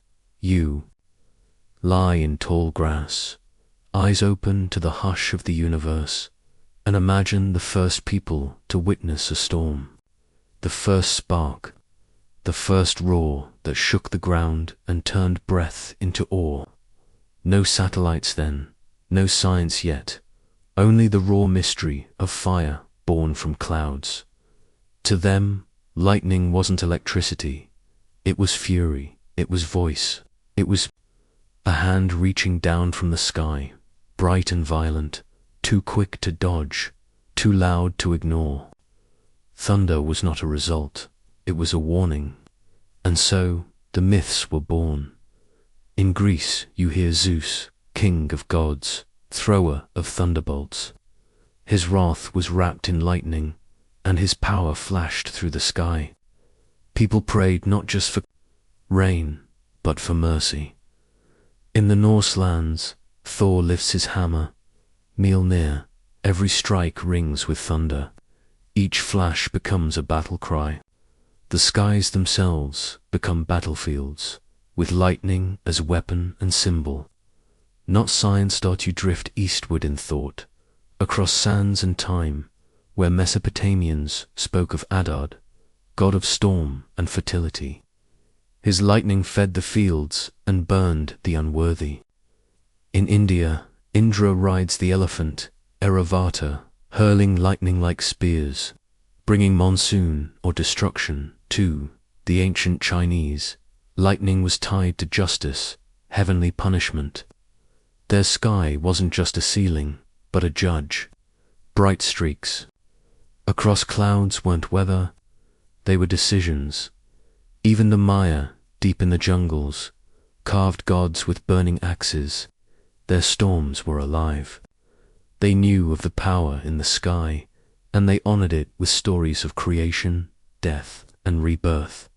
And the Aboriginal peoples of Australia, their stories stretched like constellations of meaning. The lightning man, Namorogan, brings the wet season, beating stone axes to flash the sky. Each flash isn't random, it's rhythm, it's song. You begin to see how lightning shaped more than fear. It shaped understanding, culture, language. The earliest humans needed a way to hold the unholdable, to explain the sky's violence in terms their hearts could feel. And myth offered that. A mirror, soft and shimmering, through which the unknown felt almost knowable. Even today, these stories linger. Thunder still sounds ancient. Lightning still feels more like emotion than energy. You know the science that charges build, that opposites attract, that the sky is a restless circuit. But somehow, even with knowledge, the story remains. Because myth was never wrong. It was a different kind of truth. The Greeks didn't know about electrons, but they knew power. The Norse didn't measure amperes, but they understood fear and might. The Mayans didn't need voltage to see that the sky could shape the world. And now, lying here, you begin to connect the two, myth and science. You realize they're not separate paths, but intertwined roots of the same tree. One begins in feeling, the other in fact, but both chase the same spark. You picture a cave, fire flickering on its walls, and someone, unnamed, long ago, scratching a lightning bolt onto stone, not to document, to remember, to honor the light that came from nowhere and split the world open. You see a child in an ancient village, hiding under a thatched roof while the storm rages outside. The elders speak of gods, of tempers, of lessons. The thunder is not weather, it's narrative, and now, centuries later, a different child reads of electric fields and stepped leaders, of ionized channels and discharge. The knowledge is real, but the wonder is the same. Even modern scientists speak with reverence. They describe lightning not just in terms of numbers, but in metaphors, forks, spears, branches, strokes. The language still holds story. We haven't lost it. We've only changed its shape. You think about the names we give storms. Hurricanes named like people. Solar flares described as tempests. We still mythologize, even when we measure. Perhaps we must. Perhaps something in us needs to feel the sky as alive, and isn't it?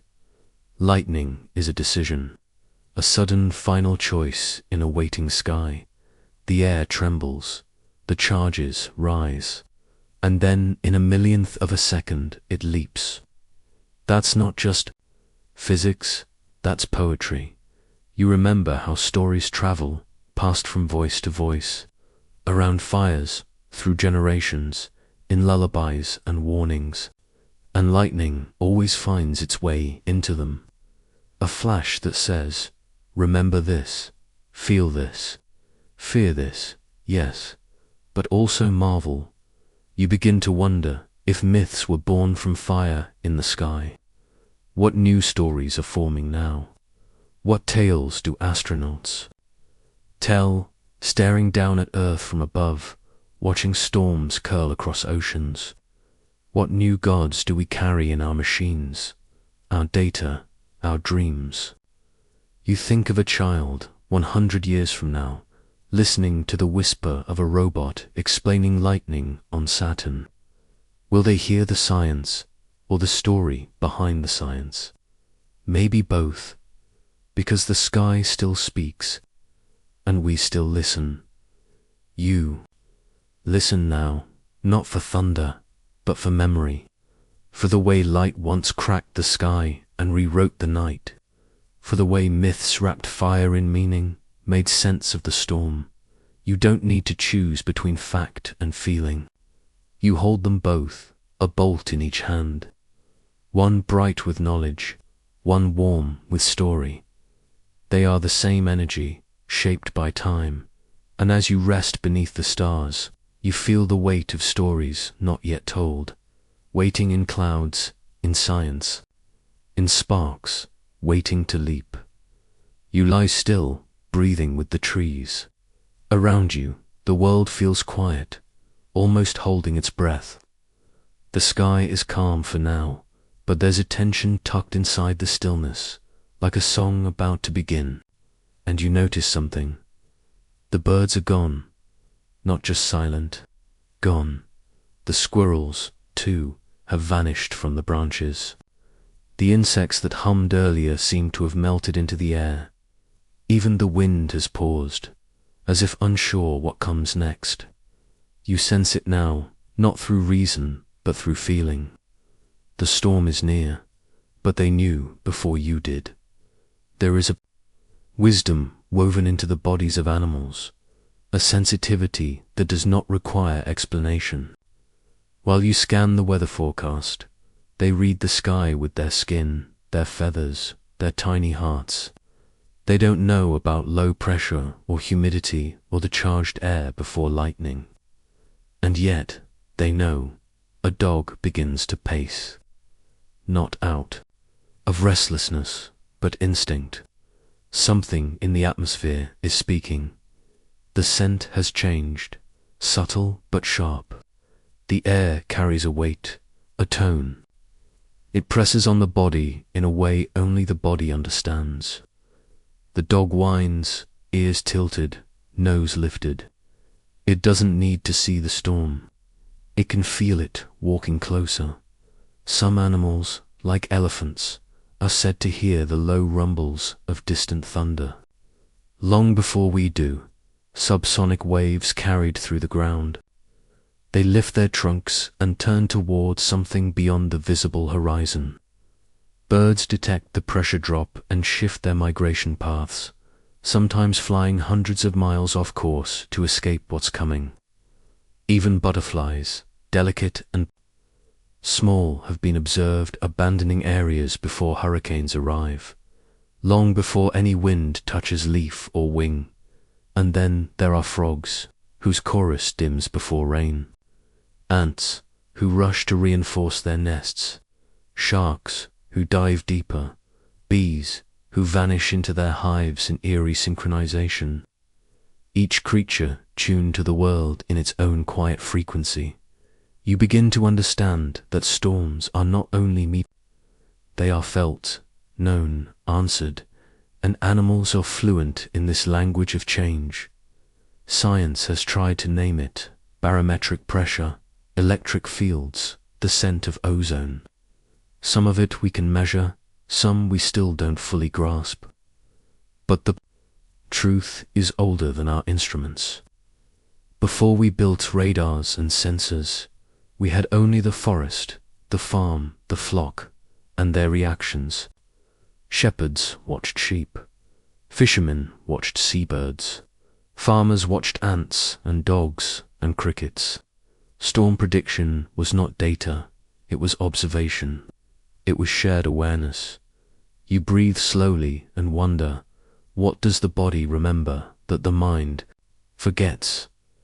Are you too capable of sensing storms if you become still enough?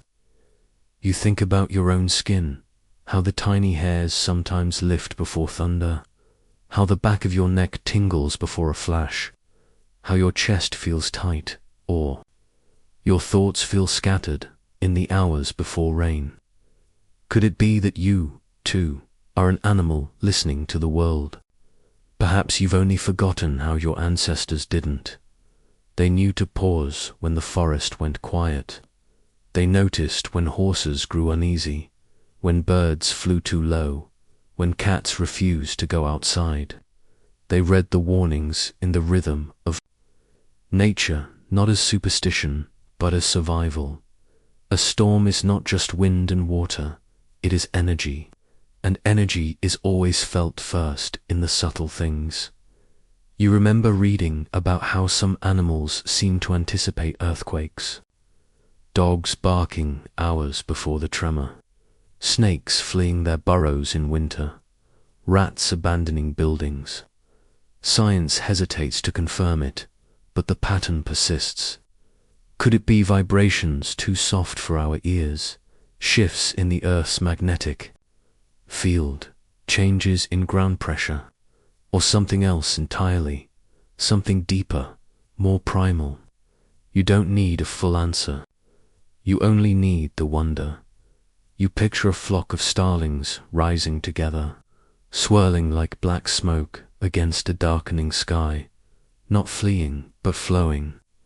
A school of fish turning in unison as if pushed by invisible tides, each movement coordinated, wordless, shared. Nature doesn't announce the storm, it dances it, and you are not separate. You place your hand on the ground, cool and still. The leaves rustle once, then quiet again. You begin to listen not with ears, but with presence. The clouds thicken slowly above, but still no rain. Not yet. The animals have already adjusted. Some have hidden, others have leaned into their instinct. There is a lesson in this, in not resisting, not explaining, but simply responding. The sky rumbles faintly in the distance. A soft roll, like a drum far off in the hills. You feel it in your ribs before you hear it in your ears. The dog beside you lifts its head again, not startled, but alert. You watch its body become a barometer, its stillness a map, and for a moment you feel close to something ancient. You think of the electric charge in the air before a lightning strike, how it can lift the fur of a cat or the feathers of a bird, how it unsettles the stillest creature. That invisible field expanding outwards, announcing itself without sound. Maybe the world is always whispering, warning, guiding, inviting, and the animals, in their quiet brilliance, simply never stopped listening. You wonder if the birds will sing again after the rain, if the dog will settle, if the bees will return. There's a rhythm to it all, and you are learning the tempo. The first drop of rain falls softly on your arm. The clouds begin to speak, not in story, but in rhythm. The air thickens, the wind stirs, and the trees begin to sway. The animals do not panic. They move, they adjust, they endure. So do you. You sit still for a moment longer, letting the storm find you, not as something to fear, but something to witness. You are part of this dance of sky and fur, feather and instinct, and somewhere, far beyond this field, in the frozen dark of distant moons and hidden oceans, you begin to wonder if something listens there, too. You walk softly now. Each footstep presses into ground once molten, now cooled, cracked, and silent. The fire has passed. The storm has moved on. What remains is neither rage nor ruin, but something quieter, something still becoming. Beneath your feet, the earth is dark and rough. Lava once flowed here, carving its path with heat and force. Trees fell, rocks broke, the air filled with smoke and ash. But now, all that movement has hushed. The volcano sleeps again, and the land begins to breathe. You pause and listen, not for thunder, not for fire, but for the absence of both. A silence that doesn't feel empty, but full. Like a field just before the first blade of grass breaks through. Time has passed since the eruption. The air is cooler. The sky is washed clean. You see puddles in the craters, quiet pools that reflect the sky, as if the land has learned to hold light again. And then, in the cracks of black stone, you see a green dot, just a thread at first. A tiny leaf, curved and brave, rising from the ash. You kneel beside it, touch it gently. It is soft, impossibly alive. How could something so fragile find its way through something so hard? And yet, it does. Volcanic soil, you remember, is rich. It's full of minerals, full of broken things that feed the future. What once burned now nourishes. The very force that destroyed this place has made it fertile. Ash, mixed with rain, becomes a cradle. You stand and look around. More green now, small shoots dotting the blackness, mosses on stones, ferns curling. From corners, life does not wait. It returns, slowly, steadily, and with it, the animals. You spot a bird, tiny and bright, hopping through the charcoal branches of a scorched tree. It sings a new song, not one of fear, but of beginning, and you realize the healing has already started, not as a grand moment, but as 1,000 small ones. Scientists call this ecological succession nature's quiet rebuild. Pioneer species, like mosses and lichens, come first. They do the hard work, breaking rock, holding moisture, weaving the first threads of a new system. Then come grasses, insects, small shrubs. Over years, sometimes decades, trees may return, forests regrow, and with them, the intricate dance of ecosystems. You walk further through the field, black and green woven like old cloth. You remember that destruction is not a full stop. It's a comma, a pause in the sentence. Something comes after, and often it is more intricate than before. Some plants have even learned to wait for fire, their seeds sealed in cones that only open in heat.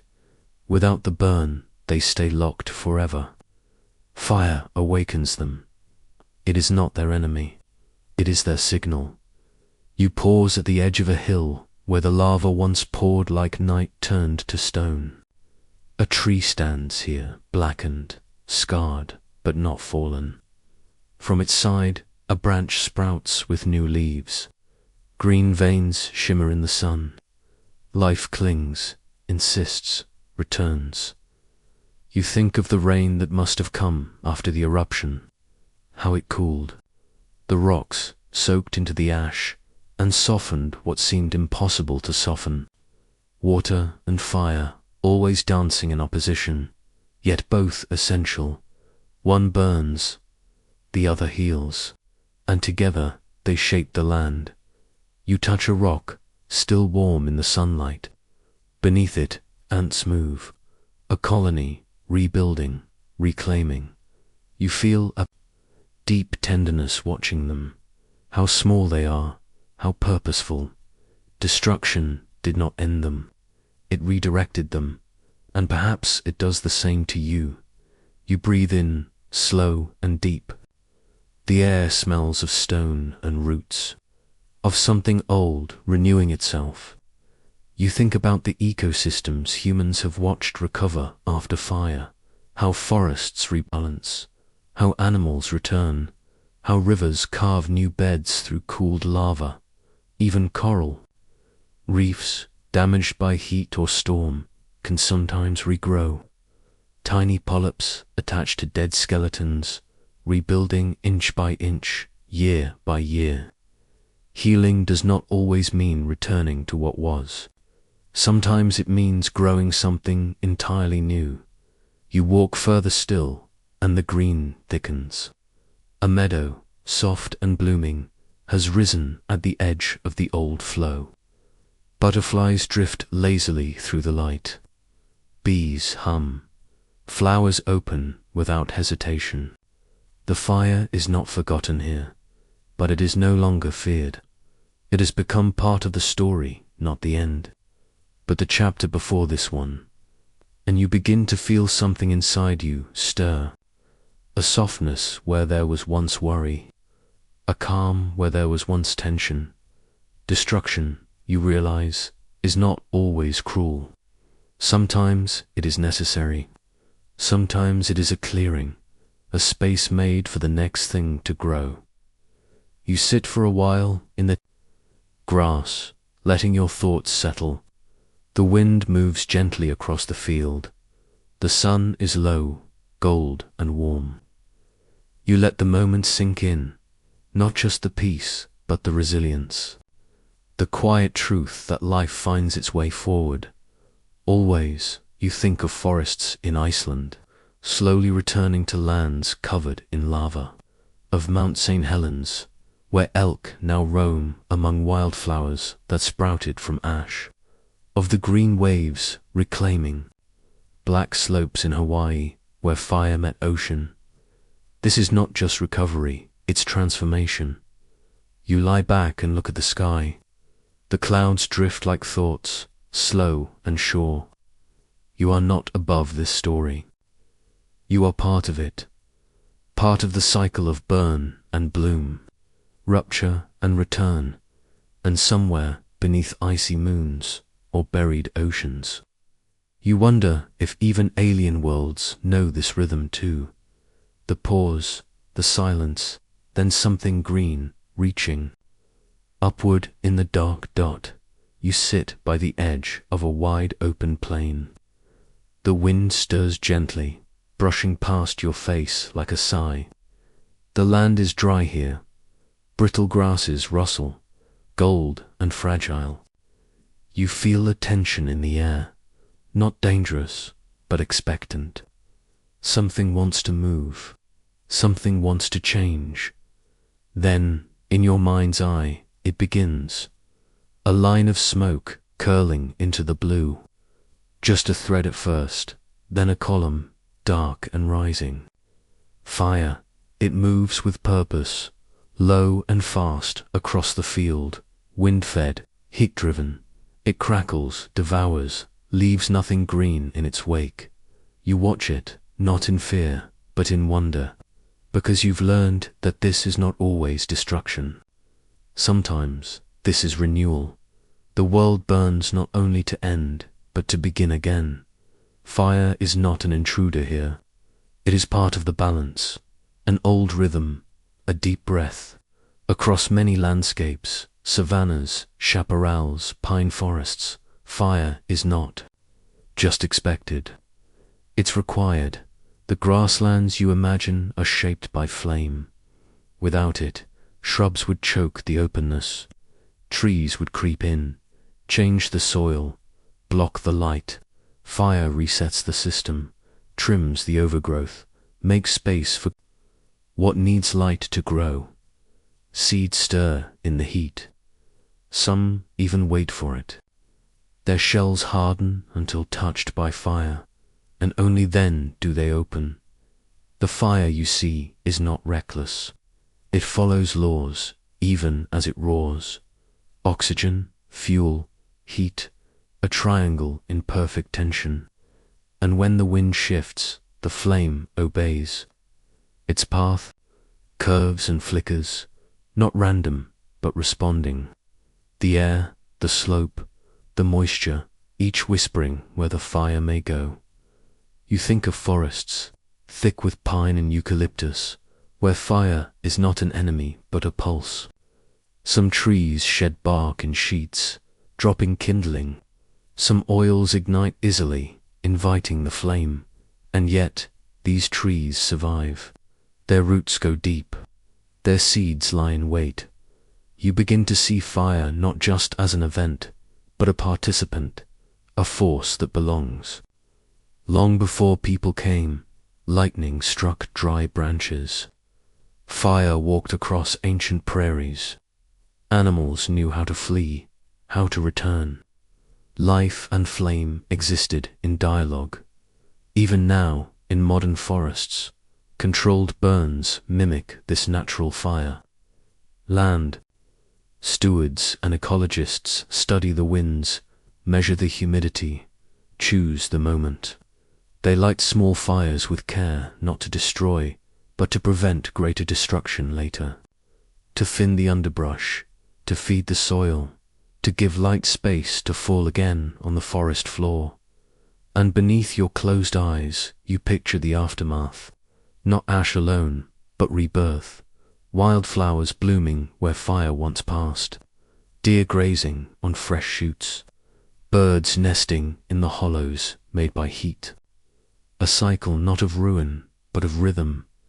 You let this understanding deepen, because even inside the chaos, there is structure.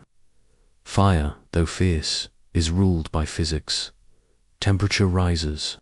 Moisture evaporates. Gases ignite. Molecules stretch and dance. In frantic vibration, light bursts forth, not from anger, but from atoms releasing their energy. What you see, that golden flicker, that dancing flame, is not madness. It is matter letting go. And you think of volcanoes, how lava flows, cool into new land.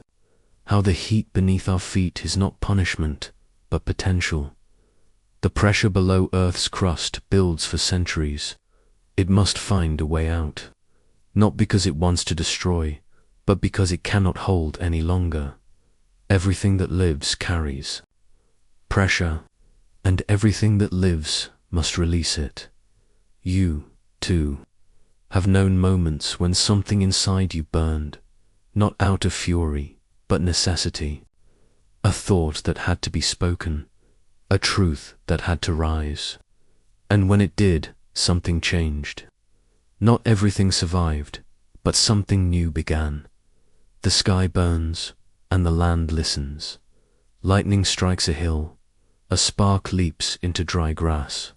The wind gathers behind it, and within hours, a valley changes. And yet, in that destruction lies precision. Fire clears, but it also refines. What's left afterward is not emptiness, but space. Room for something else. You begin to understand how even chaos follows laws in ecosystems. This is called disturbance ecology, the idea that interruption is part of the plan. Fire, flood, storm, they shape the land not in opposition to life, but as part of its design. Some species only exist because of these disturbances. Some landscapes thrive because they are not allowed to stay the same. Stability is not always health. Change, even fiery change, can be medicine. You return to the field in your mind. The smoke has lifted. The fire has passed. The earth is blackened. Yes, but warm, fertile, waiting. Tiny sprouts already push through the soil. Birds call again. Ash, rich in minerals, feeds the future.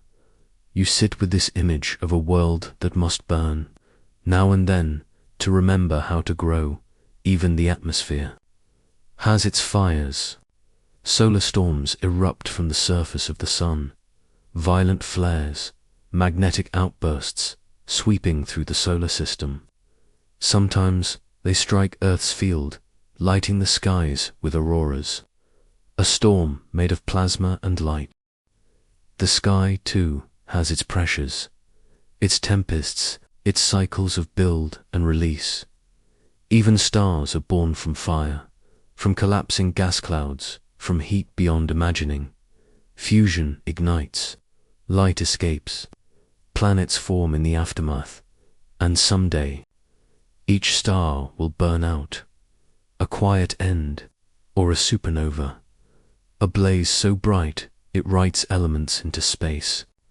Gold, iron, calcium, the ingredients of planets, of bodies, of breath. You carry stardust in your bones. Fire made you. So when you watch the hills blaze, when you feel the tension break into flame, remember, this too is part of life's breath. Not always soft, not always safe, but necessary, honest. The sky must sometimes burn, not to erase, but to clear, not to end, but to allow something else to begin. And far beyond this field, across frozen oceans, under alien ice, you wonder if the same rule holds true, if even there the silence must someday shatter to make room for something warm to rise. The world is quiet now. You sit on a stone still warm from the day's light. Around you the ground holds the faint memory of fire, but no flame remains. The air is soft again, as if the storm that once shouted across the sky has finally grown tired and laid itself down to rest. The mountain, tall and dark behind you, no longer rumbles. Its breath is steady, its silence deep. The clouds that once spun and sparked have unraveled, their heavy seams drifting apart into pale threads of mist.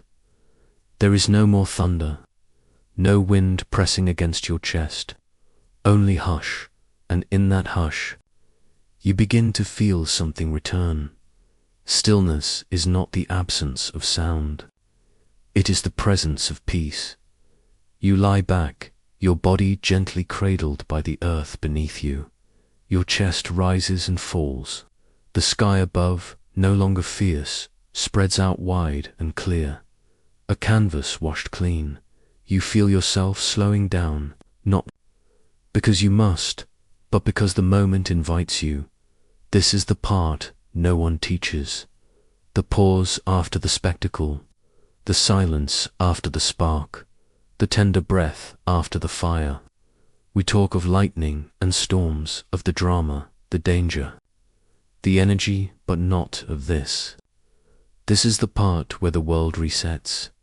When birds return to branches and insects begin to hum again, when leaves, once curled from heat, open to catch dew, when your body, so alert just hours ago, begins to soften and trust the quiet, you begin to notice small things. A drop of water clinging to a blade of grass, a spider mending a web torn by wind, the slow rhythm of your heartbeat, steady now. No urgency, no alarm, just a quiet pulse inside a quiet world. This too is science.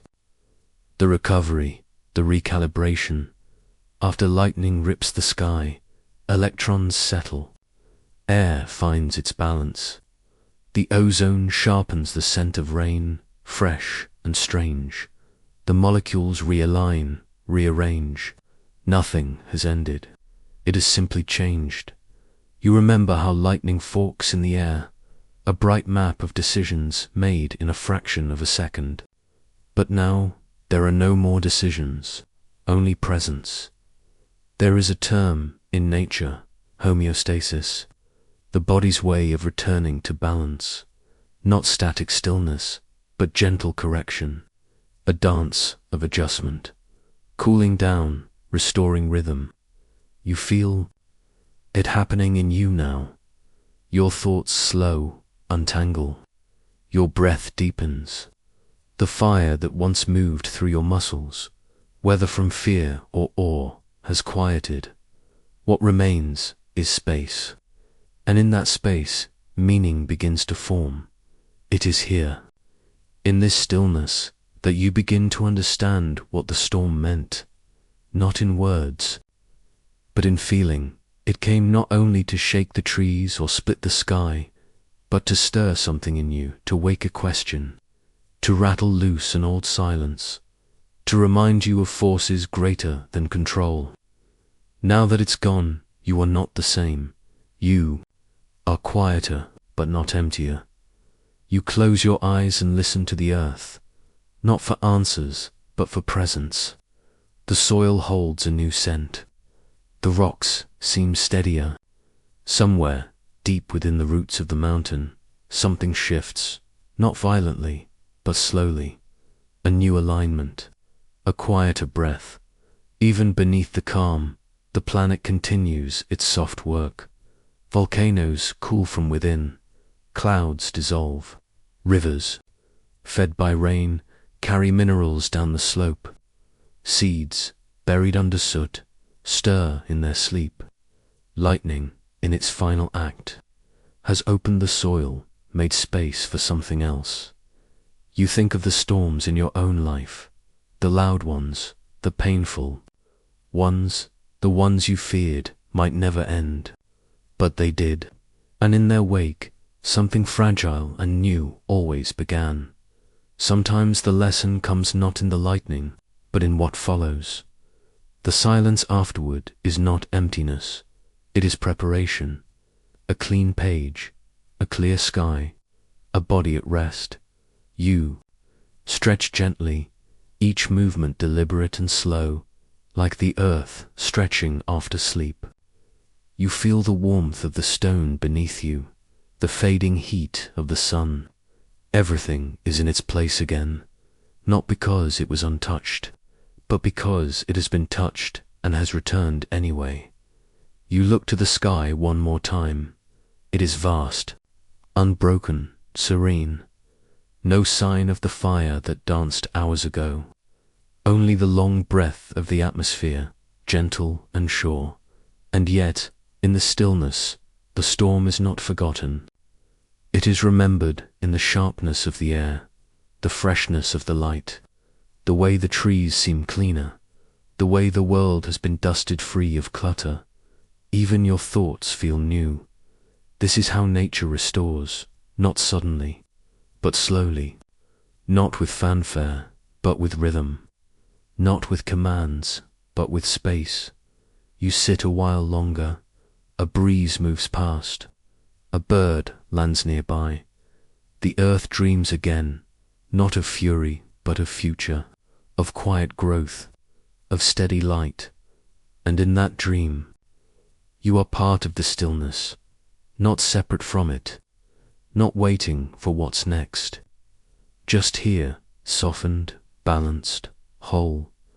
But even in stillness, something listens beneath the calm, not wind, not fire, but the faint secret shifting of ice. Far below the crust, where a different kind of storm begins to stir,